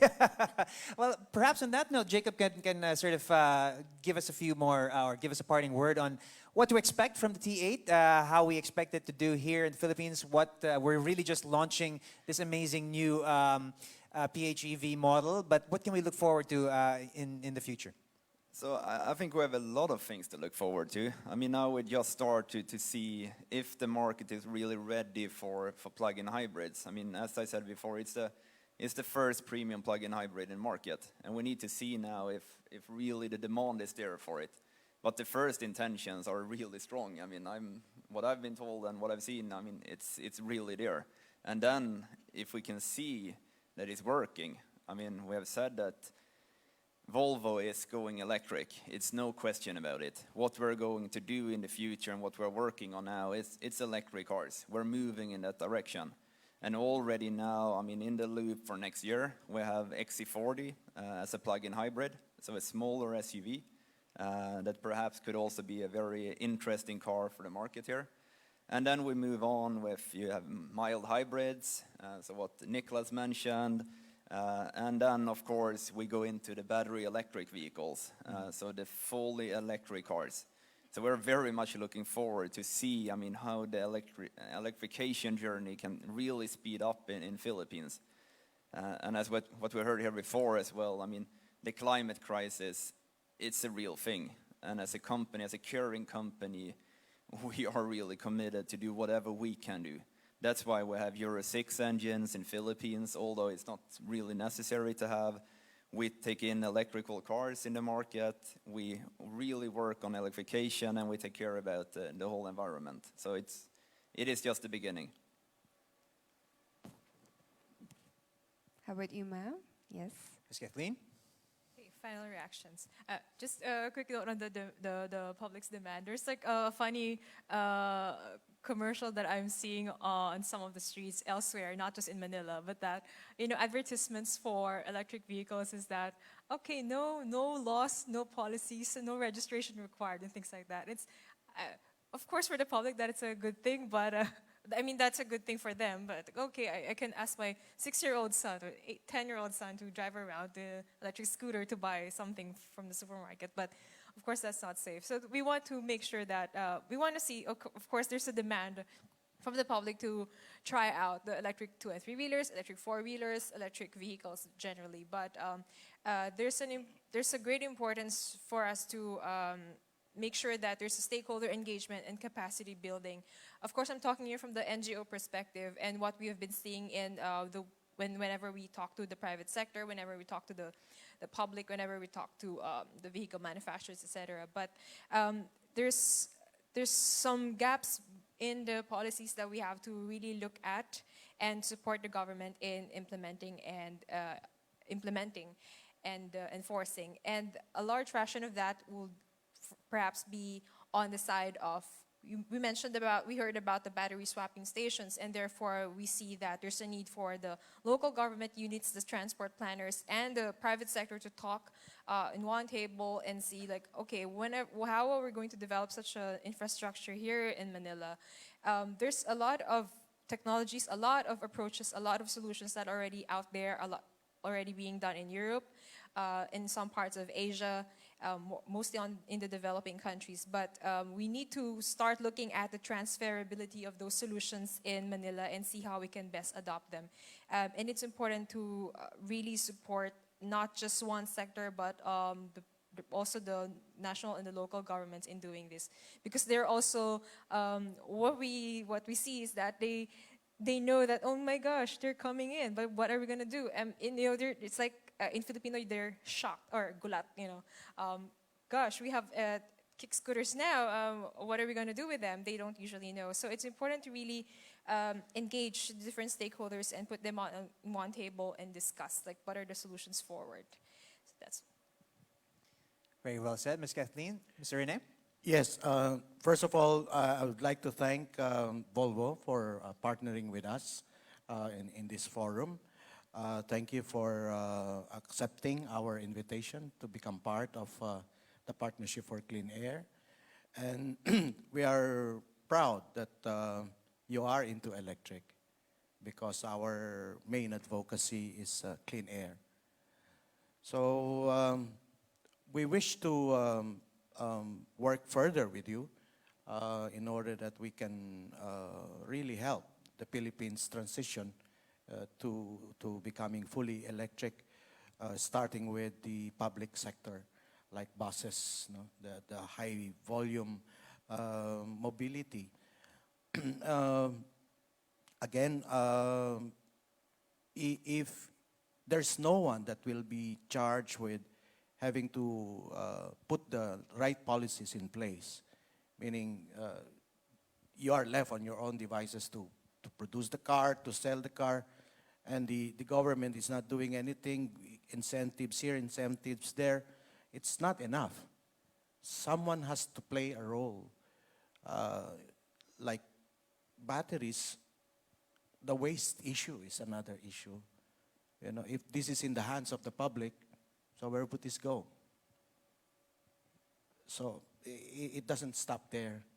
So government really must put into place the right policies, and we are working so hard to really input this in the discussion, including the academe, including the private sector, the government, in order that we can arrive at a win-win situation. But be that as it may, there's no other future except electric. There's no other future, because fossil fuels will be gone in a few decades more. And owing to the problems it has created, have no way but go electric. But we should do it well this time. Thank you. Very well said. Sir? Yep. What I would like to add is, I think, well, I'm very proud to be part of this journey that Volvo has started, to be honest. And I have the opportunity to travel around in China, meet a lot of suppliers, sub-suppliers to Volvo, and also in Europe. And when I meet the sub-suppliers, what we are communicating is sustainability. We are truly believing and committed to sustainability. First, we had the heritage of safety. So the core values that we have is safety, and then now we are working heavily on the sustainability. And that is not only within Volvo. We need to talk to our sub-suppliers and also with the governments and so on, so that they are also sustainable. So when they are producing our parts and our components into the vehicle, they need to be CO2 neutral or sustainable in their part as well. So that I would like to share with you as well. Thank you very much for all our panelists and for all our presenters. We sincerely appreciate all your time that you have given to us. Attorney Mike and all our colleagues, thank you very much. We always say the future is electric, but for us at Volvo here, especially in the Philippines, we are not just corporate citizens, we are citizens of the world, and we are working towards a responsible way of selling our cars. And the future is now, and we know that we have contributed to that future with our models right now. So thank you very much. Thank you very much. Janelle, we'd like to say thank you to all our panelists. Please, a round of applause.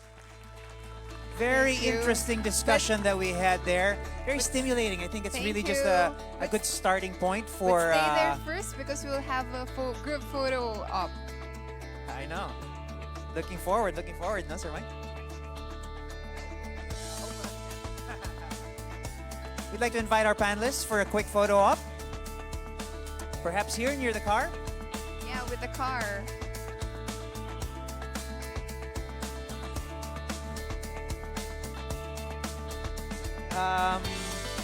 Near the car. Yes, let's organize that. Perhaps one through here and one beside the car. Yeah.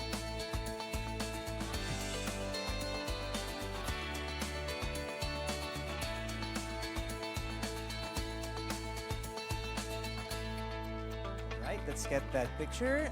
Sir Rene, please join us there.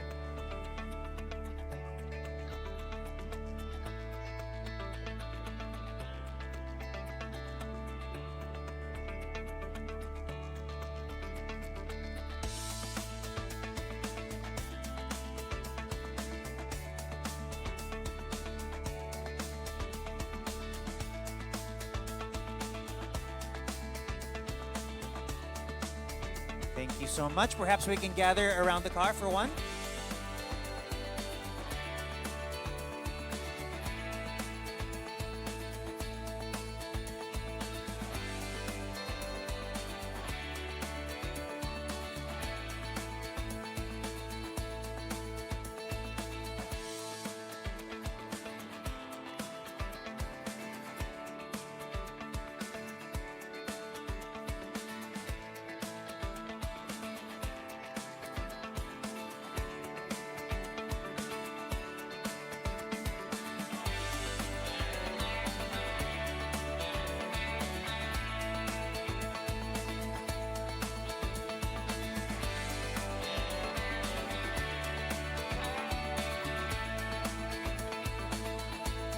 And with that, we'd like to thank our panelists, our speakers, and our reactors. Thank you so much, Janelle. Thank you very much. So now to close the program, let me call on stage Volvo Cars Philippines Marketing Director, Mr. Christopher Lee Yu.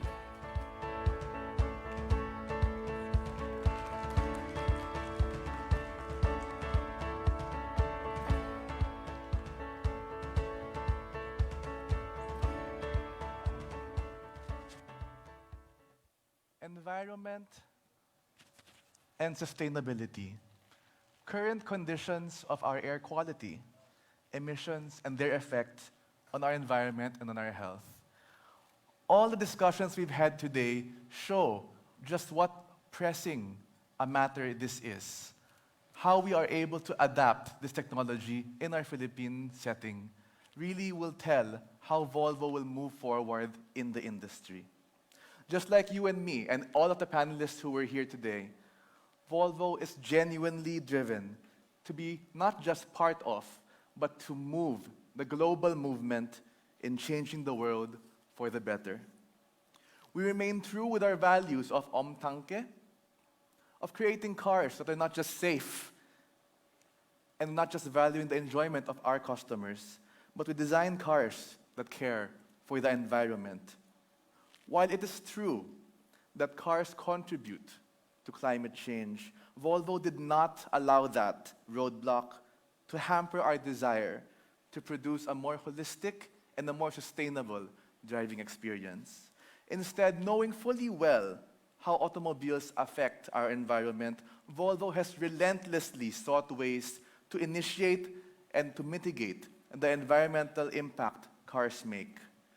As a result, we have developed environmentally friendly technology and processes throughout the life cycle of our cars.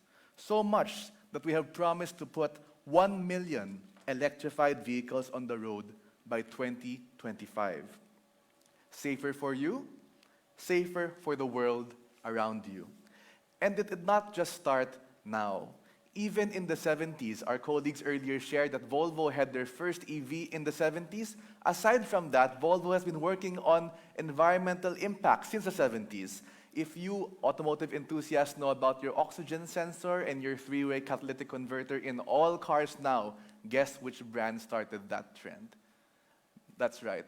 Volvo in the 70s introduced the Lambda Sonde, which reduced emissions by up to 90%. This and the catalytic converter has been just as indispensable as Volvo's invention of the three-way safety belt in 1959. Over 40 years later, our pursuit of protecting the environment has led us to produce vehicles that are all about clean efficiency, responsive power, and a truly exceptional driving experience. If you think eco car, you don't normally relate it to 407 horsepower, but we have that today with our T8 hybrids. All this with our latest powertrain technology and a clear focus globally for electrification. Our T8 twin-engine hybrids allow you to combine powerful performance with fuel efficiency and, of course, environmental sustainability. Even better, driving our cars in pure mode, in pure electric mode, makes it possible for you to go about your daily commute with zero fuel costs and zero emissions. That is available not in the future, that is available today. For Volvo, electrification is not just the future. For Volvo, we have been working on electrification since the 70s, and we're bringing that here to the Philippines today. As one of the most ethical companies recognized by the Ethisphere Institute, we have made industry-leading commitment to electrify all new Volvos starting this year. Going forward, Volvo aims for fully electric cars to make up 50% of our total global sales in 2025. And we don't just incorporate these features into our cars. For example, we have strived to reach carbon neutral status for all our manufacturing facilities in 2025. And in 2018, our factory in, and I apologize for the Swedes here, Skövde, the factory there became the first plant in our global network to reach climate neutral, carbon neutral status. And in that same year, our Ghent plant in Belgium has also seen the installation of 15,000 solar panels. In 2020, construction of a multi-billion kroner facility in Torslanda will make it possible to reduce paint shop energy consumption and emissions by at least 1/3. This afternoon, we have been informed about our facts. We've had a very comprehensive and a very informative discussion about the world we live in and how our motoring habits affect that. Our dynamic discussion on the threats we face, as well as the present programs, are all key ingredients to cooking up the situation and solution in saving our planet. We're not just talking about cars. The solution is not just selling cars. It is a holistic solution to solve the problems which we discussed today. So today we once again thank our honorable speakers and our panelists for joining us. We thank our hosts, Mr. Paulo Abrera and Ms. Janelle T., Miss Philippines Earth 2019, and active ecotourism advocate. And it is our hope that you drive away today with a renewed sense of hope, a renewed sense of optimism that we are doing something good for our country and for our world. Let us all plug in to an electrified future. Good afternoon and have a great day ahead.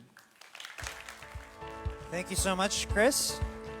Janelle, what a very interesting discussion we had this afternoon. Yes, and I'm so grateful to be one of your hosts for today because I truly learned a lot that I could apply during my competition. I have to agree. We wish you the best of luck. Do us proud. We'd like to thank everybody for joining us here this afternoon for this, like we said, very electrifying discussion. A further treat, we'd like to invite everybody to a little bit of a Swedish tradition.